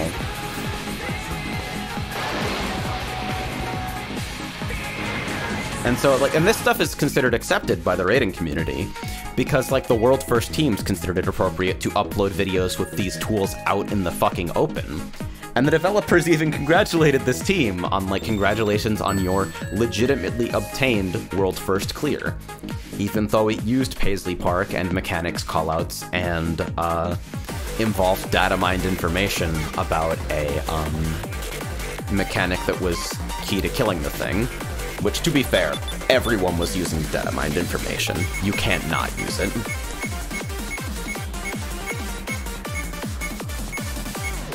So it's like, is the raiding scene being played with an arbitrary and subjective rule set at this point? Yes. What does that mean? I don't fucking know. What? It means that enough people looked at the fucking base rule set of the game and decided that there were things missing or broken or disagreeable that were, like, so uncontroversial to the people involved in actually participating in that content that they just decided to ignore the rules.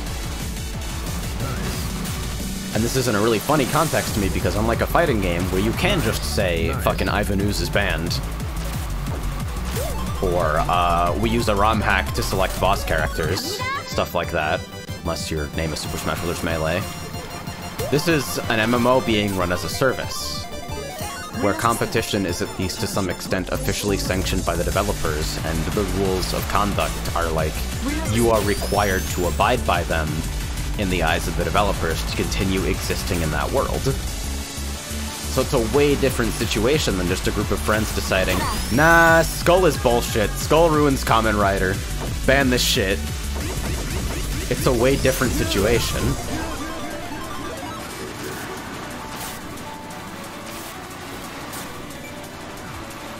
Gunless says, the weird thing about Fate Grand Order hiding nearly every single percentage-based statistic for stats and skill levels, that they are arguably essential for team building and demonstrating the importance of leveling your skills. Yeah, see what's crazy?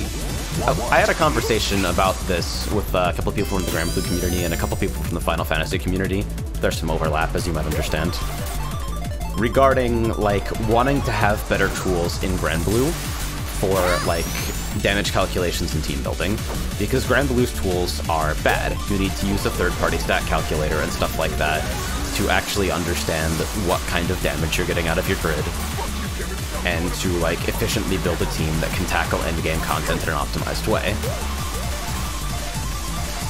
And people are, like, saying, wow, Cygames is so lazy for not giving us this type of tool in the game proper. Oh my goodness. My own deck of banana. Tragedy. And I'm sitting here like, not only does the existence of this calculator in the game compel people who might not otherwise want to do the math, it makes them feel like obligated to do the math because the fucking tools are right there, but supporting this thing is kind of a hilarious undertaking. Because if you provide read damage, you have an obligation for that read damage to be accurate, and that is a fucking bad thing to be tied to. Geek says, my guy pulling out the Super Climax Heroes refs. Listen, I'm a changed man, I can't not remember it.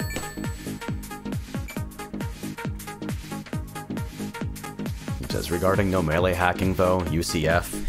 UCF and Frozen Stadium are the two ones that I'm thinking about. Where, like, no melee hacking became such a fucking hilarious point of contention and, like, an awkward thing for event organizers in particular, who are obligated to abide by Nintendo's rules in some circumstances, that people were seriously using fucking hardware dongles for controllers to fix software bugs.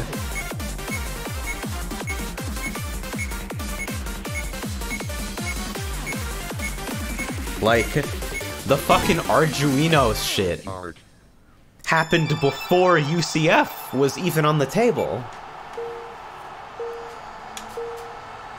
Where you would literally put a fucking circuit board in your controller that modified its outputs.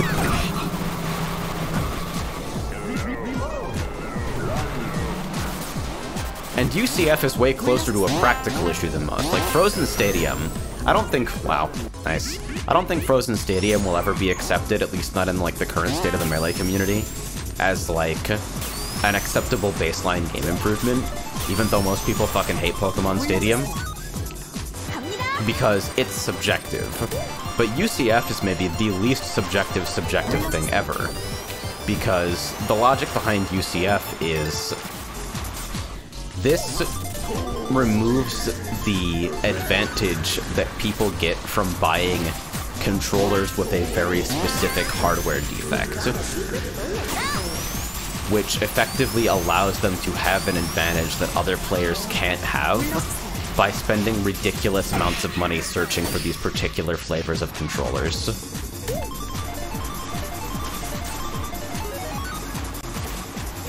Where, like, the credible argument for UCF is that it makes strategies available that you cannot possibly restrict. It takes it from some people have access to consistent dashback to everyone has access to consistent dashback, because we can't tell people to just not use good controllers. Like, regardless of how you feel about whether dashback should be consistent or not, people have the ability to make it consistent, so UCF makes that ability fair. You know?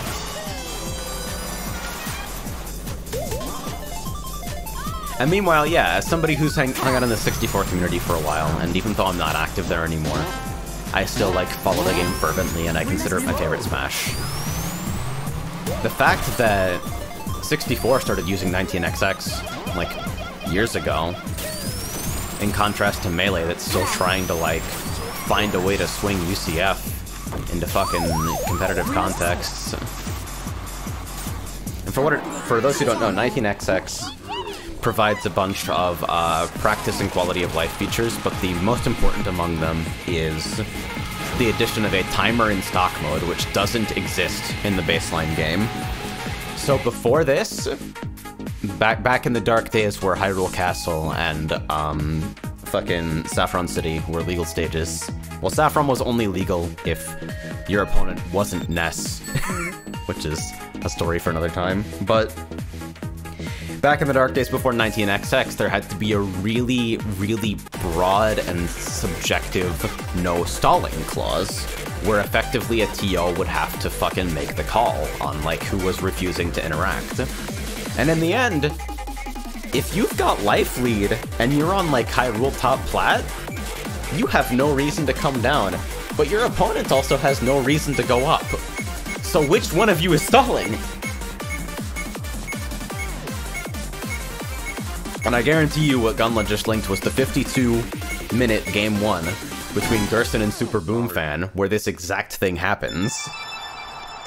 Which was actually intended as making a point about banning Hyrule, since that top platform is legitimately too good.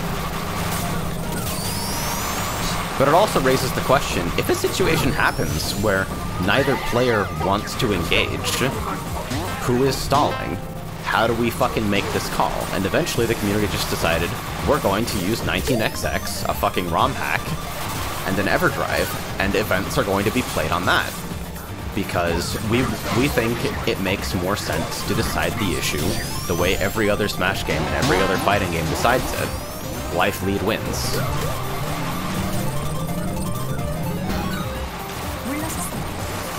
Yeah, nailed it. The Smash 64 community is also really kind of open world about a lot of stuff, though. Like, the Melee community had long arguments about what kind of controller modifications can be considered legal, and whether ergonomic analog conversion controllers like the Smashbox and Hax's offering, just the box, are considered fair game and fair play at tournaments, and what specific, like, controller angles are disallowed from controllers that use digital to analog conversion. Stuff like, if you hit this exact angle on the control stick, the ice climbers instantly desync, and access to this is unfair because it's not humanly consistent on a GameCube pad.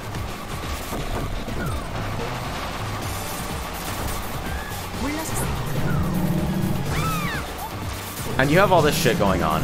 And meanwhile, the Smash 64 community is like, yeah, one of our best players plays on keyboard. They use an adapter. Whatever.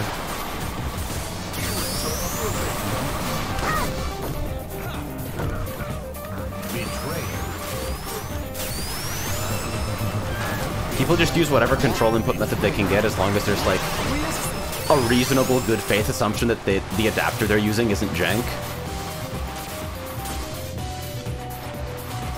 Which I think is kind of fucking hilarious.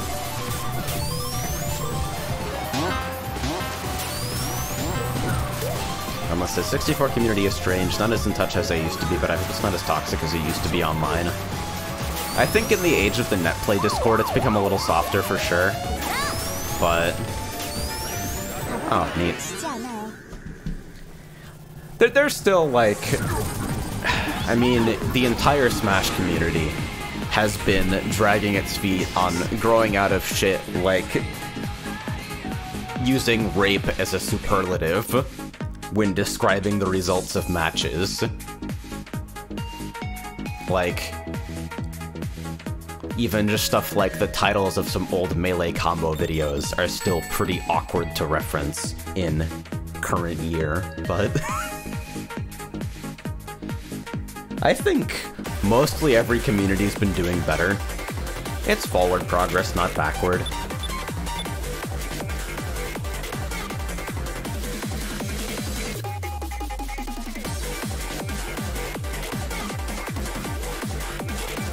Almost says, nowadays I find high schoolers use that lingo more than others, fortunately. Yeah. The other thing is that, like, a lot of people who are, like, figureheads or big names in those kinds of communities are legitimately just, like, growing older and more mature and more considerate. Like, I see this happen a lot in small communities. Hard.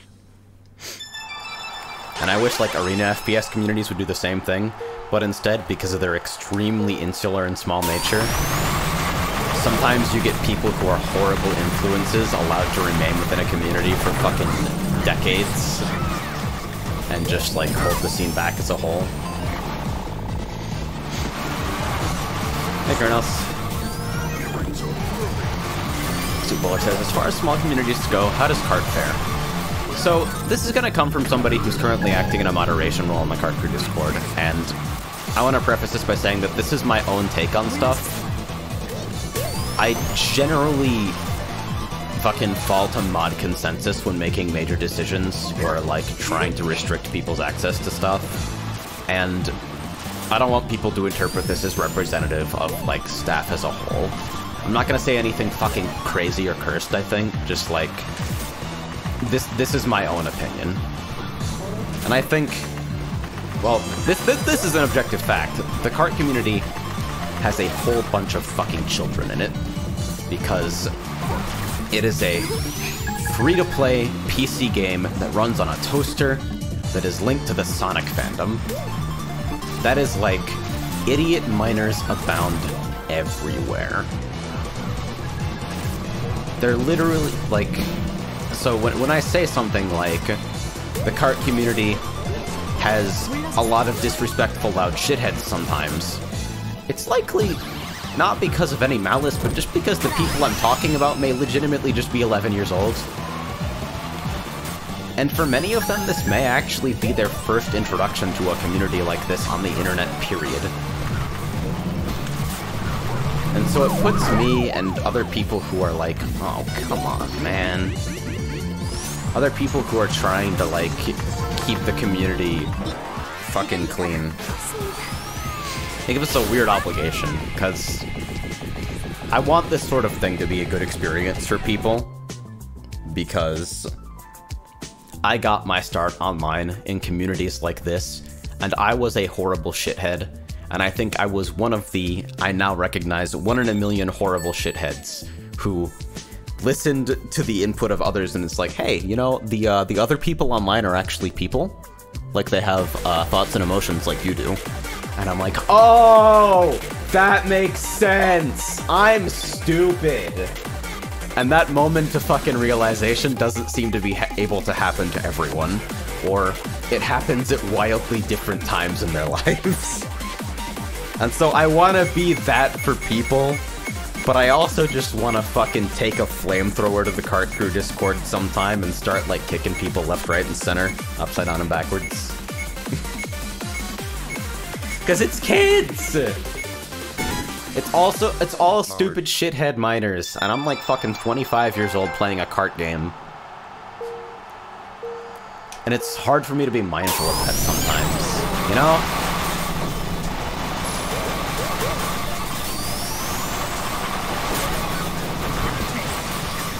But I think the kart community is like, I've met a lot of friends here.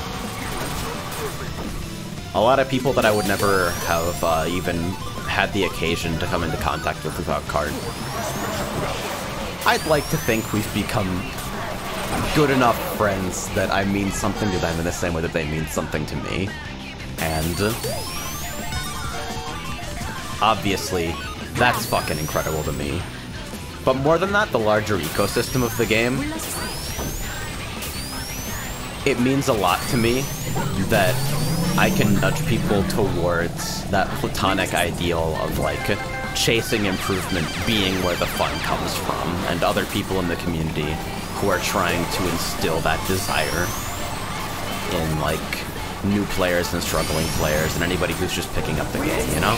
I didn't mean to wrong drift like that, but that looks like a really sick fucking body slam.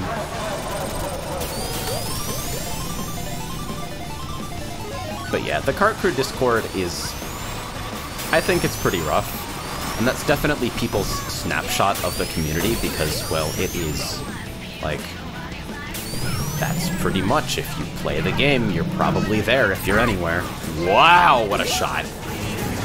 Easy money! The month from Chromation, who says, appreciate your person, happy to have reconnected after El Sordio. God. Yeah, man. It's so weird that that game keeps following me even now. Small world, you know? You're cool.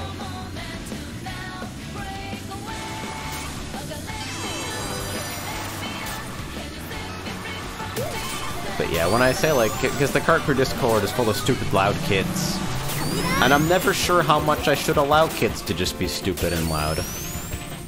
Because the question when you want to fucking strip something away from the community is, like, if you take it away, what's left? Like, wow, I don't like all the fan art posts on this subreddit. I would prefer to see better content. Yeah, sure, but how much of that better content is being submitted? If you take away the fan art, does the quality of submissions improve, or does it just disappear? Stuff like that, where, like, it's not always easy calls to make.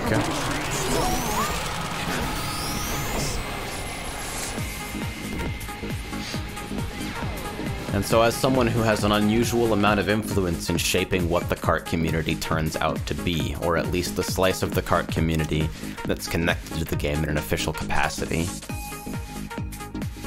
it's weird and I'm really conflicted. Because I like what's here, despite the overwhelming flood of stupid kids. And I know I'm biased against children in general, so maybe I lean a little bit more back towards, like, let stupid kids be kids, because I know I am anti-child in the first place. The real bad actors, though. Cherub kinda, like, nudged me in towards this realization. The real genuine bad actors, the people who are malicious and not just kinda, like, stupid or young. The real malice comes from people who are old enough that they really ought to fucking know better.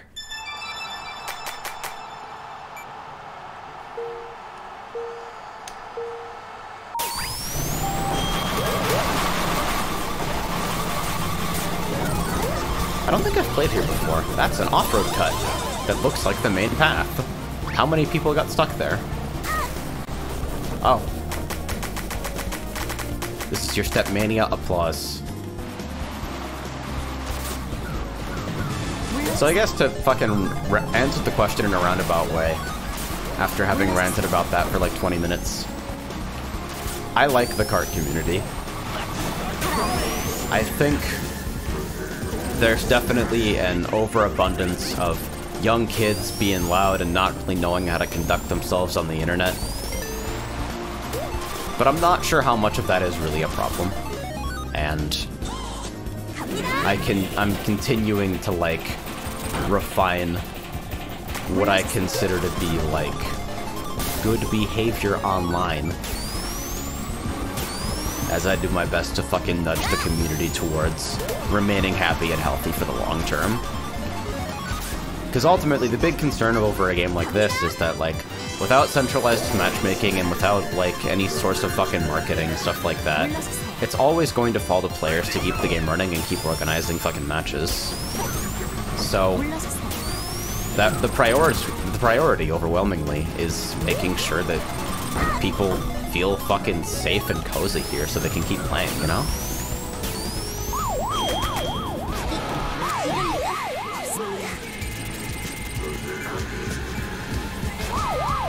That last turn is pretty crazy. Phoenix says, we have such similar thoughts on this, I'm getting deja vu, holy shit. I mean, I'd like to think that I've arrived at this fucking premise through just, like, considering what's best in ways that everyone can kind of agree on. Like, of course I think that I've logically derived the right rules for identifying what a fucking community should look like, because otherwise I wouldn't think the way that I do, but, like, if I thought I was wrong, I wouldn't think this way, you know? But hey.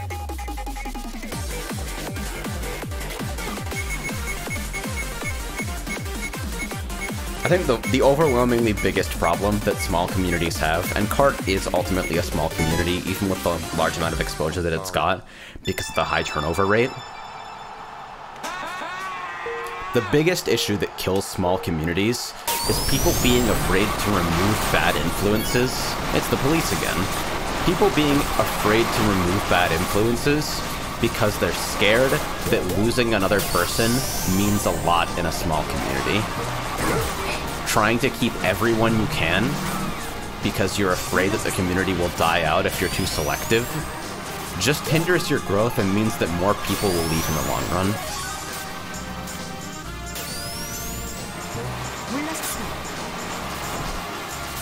That's ultimately what it's about.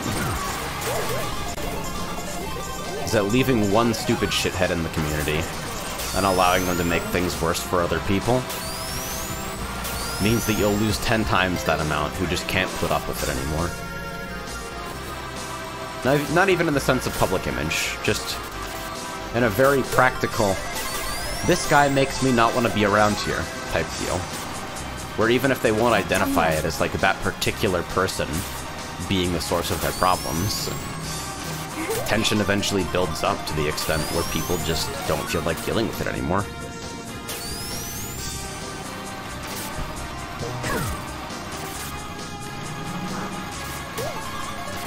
And small games that reward skill a whole hell of a lot breed a really dangerous kind of thing there, because not only is the entry barrier high for newcomers in particular, because they're getting like no fucking good feedback, they're not getting wins, but then they also have to deal with the incumbent player base, who have survived the quirks of the game and the quirks of the community, and are therefore inoculated to the things that will fucking remove people from the ecosystem.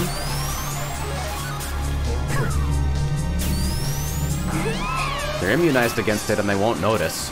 That was the most bullshit SPB retarget I have ever seen in my life. That was fucking grand larceny.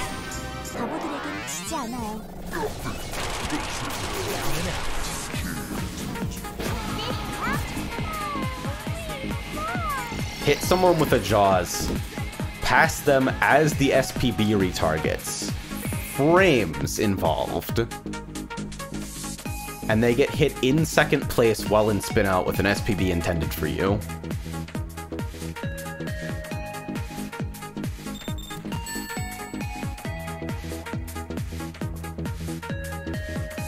Wolf says, you really have no idea how bad it was unless you've witnessed it yourself.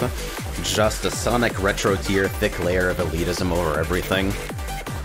And games that are focused around custom content in particular, I think that's definitely like, and especially when that custom content is like fucking accessible, when anyone can try and make a thing.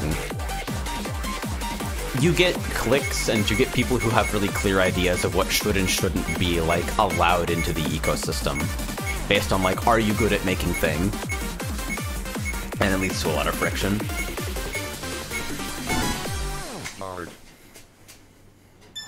Kernos says, everyone in the Third Strike community is fucking good at the game. Newcomers arrive, get their ass beaten once, and they keep getting reminded how much they suck and never feel like coming back. Fighting games are so bad about that, because I think fighting games, in general, just have a really spectacular set of conveyance issues that makes it really hard for people to learn what they're doing wrong.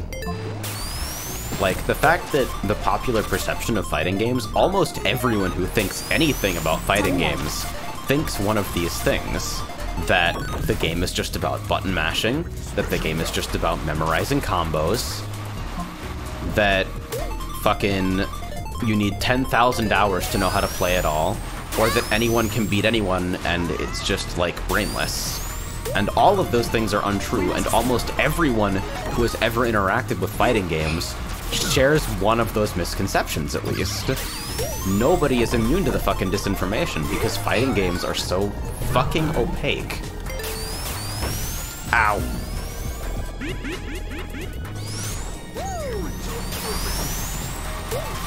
Nobody knows how to get good at fighting games. And the fighting games that are designed explicitly to like introduce people to genre mechanics struggle in a really particular way. That is to say, they are godlessly ugly, and they don't appeal to people in the same way that, like, mainline, more complicated titles do. Because they whiff on the things that make fighting games cool to outsiders, in order to focus on the things that make fighting games cool to insiders. I think footsies are fucking awesome. Fucking Jonathan, age 16, who plays Killer Instinct on Xbox sometimes. He thinks Glacius is fucking amazing, and he thinks Ultra Combo's the coolest shit in the world.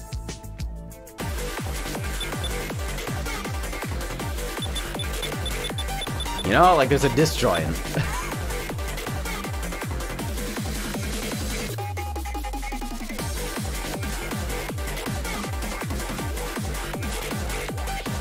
Envy says, I can't get into fighting games, it takes too long to get into it and it's a lot of losing. I really just can't get past the hurdle of those.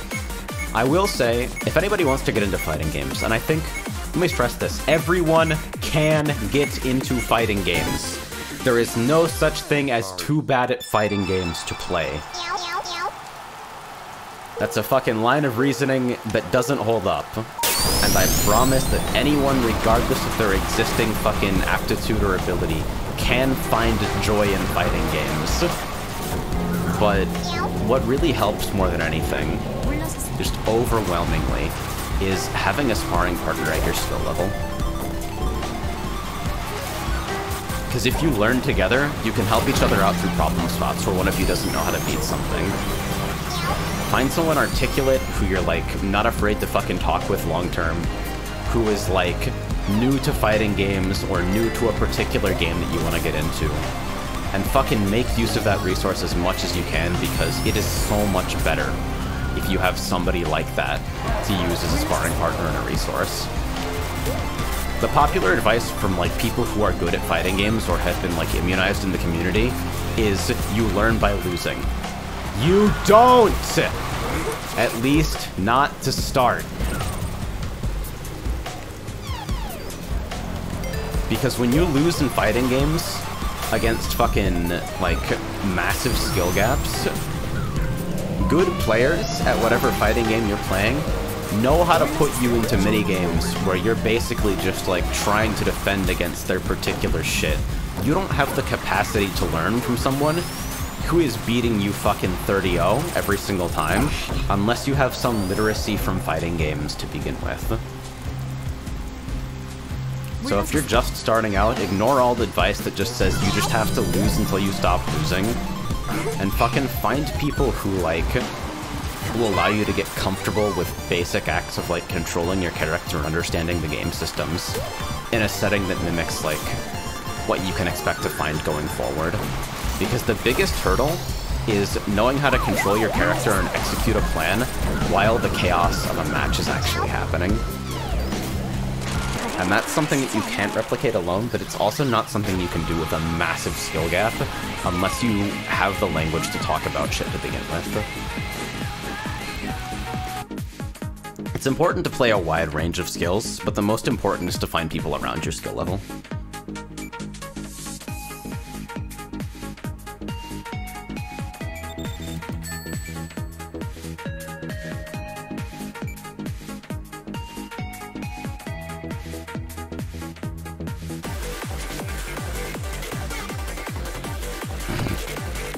Yeah.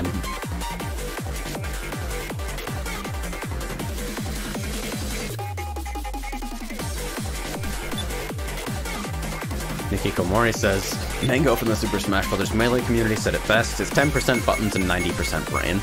I agree with that once you get to high levels, but I think players who are strong underestimate how much work it actually is for a player to deliberately control their character in an unfamiliar setting. If people are like, don't practice against CPUs, they'll just give you bad habits. Fucking don't worry about combos yet, you just need to learn how to play neutral. People don't understand how to, like, block and walk around in fighting games. You need, like, that baseline time with the game to even reach intentionality. You need to be able to, like, actually control your character without it consuming all of your mental energy before you can even play neutral.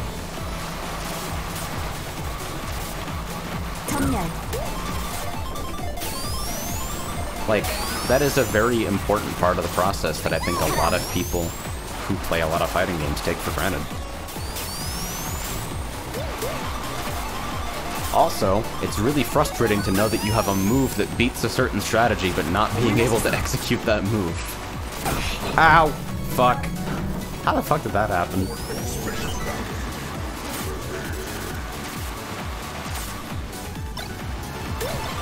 The entry barrier to fighting games is only as high as the opponents you are playing against. If you feel like you have no chance, it's because you're looking at the wrong competition. As for enormous skill gaps, well, yeah. I think every competitive game has issues where, like... See, every competitive game has situations you can be put in where, like, you can play someone who's better enough than you that not only will they never, ever, ever lose even after 200 games, but they will never, ever, ever lose even if they give you, like, odds and play with one hand. Like, games that are worth approaching competitively carry that potential within them. It's what makes them so rewarding to return to for people who are invested in the competition. The fact that there is always a way to get better. But the difference between, like, games that succeed on a fucking mass level and fighting games is that if you're not given, like, tools to understand why you are losing to something, you're at least given little moments of hope where you're allowed to take small victories. And the most brutal competitive games there are no hope spots. If you're new to arena shooters and you play even me, someone who's not very good in, like, Reflex or CPMA or something like that, I will cycle armors and beat you to death and never ever die. If you play me in a fucking fighting game and you don't play fighting games, unless I start fucking around trying to learn things about the system and, like, testing weird interactions during our games, I will beat you 100 games in a row and, like, apologize the whole time. That's not me saying I'm good. I'm saying that small gaps in ability convert to, like, huge winning chances in games where there are so many fucking rungs to climb, you know?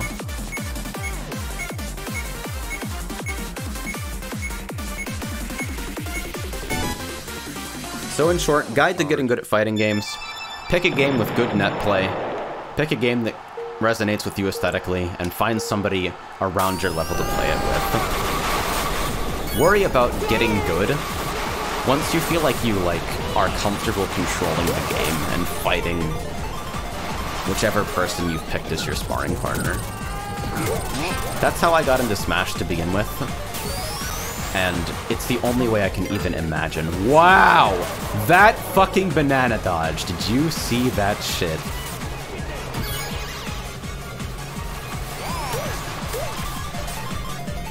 Phoenix says all of those steps are harder than playing the game.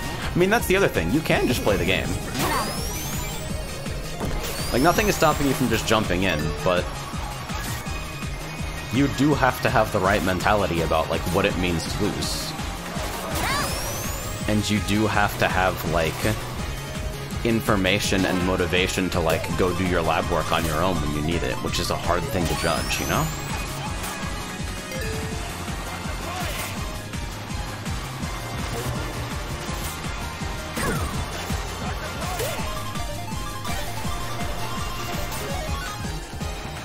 Real talk, the reason I've been playing Kart so much recently, or at least one of the main reasons, is because it's so easy to get games. Like, not having to deal with a matchmaking service and instead just being able to jump onto a server is so fucking important to the health of a game with, like, a small community. And so when I see modern fighting games slacking on net play implementations or not offering all-play lobbies or stuff like that, man, oh man, is it frustrating.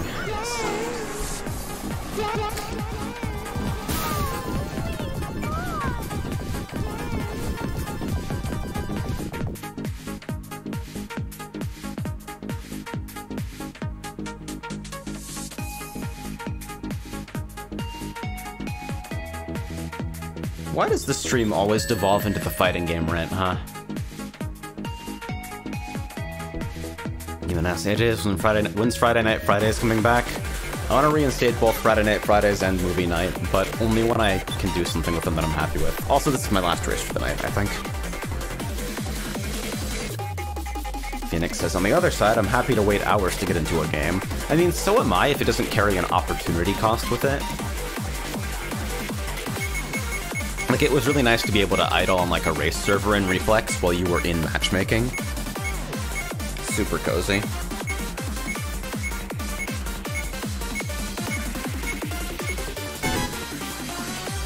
Art.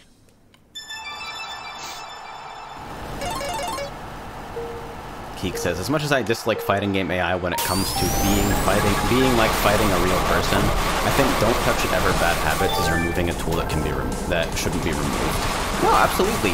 Just knowing how to control your character when like things are happening on the screen and your opponent is like literally doing anything. People who play fighting games a lot fucking ignore this, but it's a skill that you don't start with. It's fucking important. AI is a valuable learning tool just for, like, figuring out how to move around and control your character, and maybe even learn to hit confirm a little bit. While other things are happening. Like, an enormous hurdle during my time with Melee was, like, because the game has no input buffer, actually getting moves to come out when I was in a disadvantaged state and, like, didn't understand how long I was in hit stun and shit like that. I would, like... I'd play the game, like, alone, just fucking around for so long. And then, like, I'd play against people, and I'd realize that at a disadvantaged state, I literally couldn't do anything, because I had no idea when I was even actionable.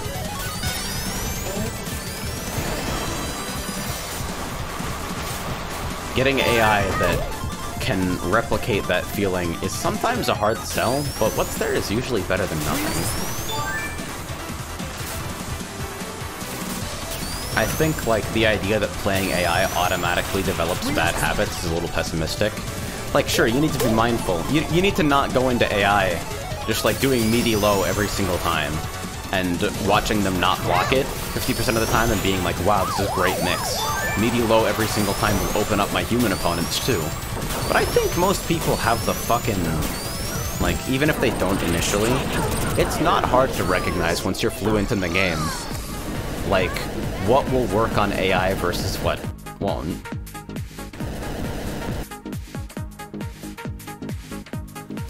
Alright, I think I'm done for now.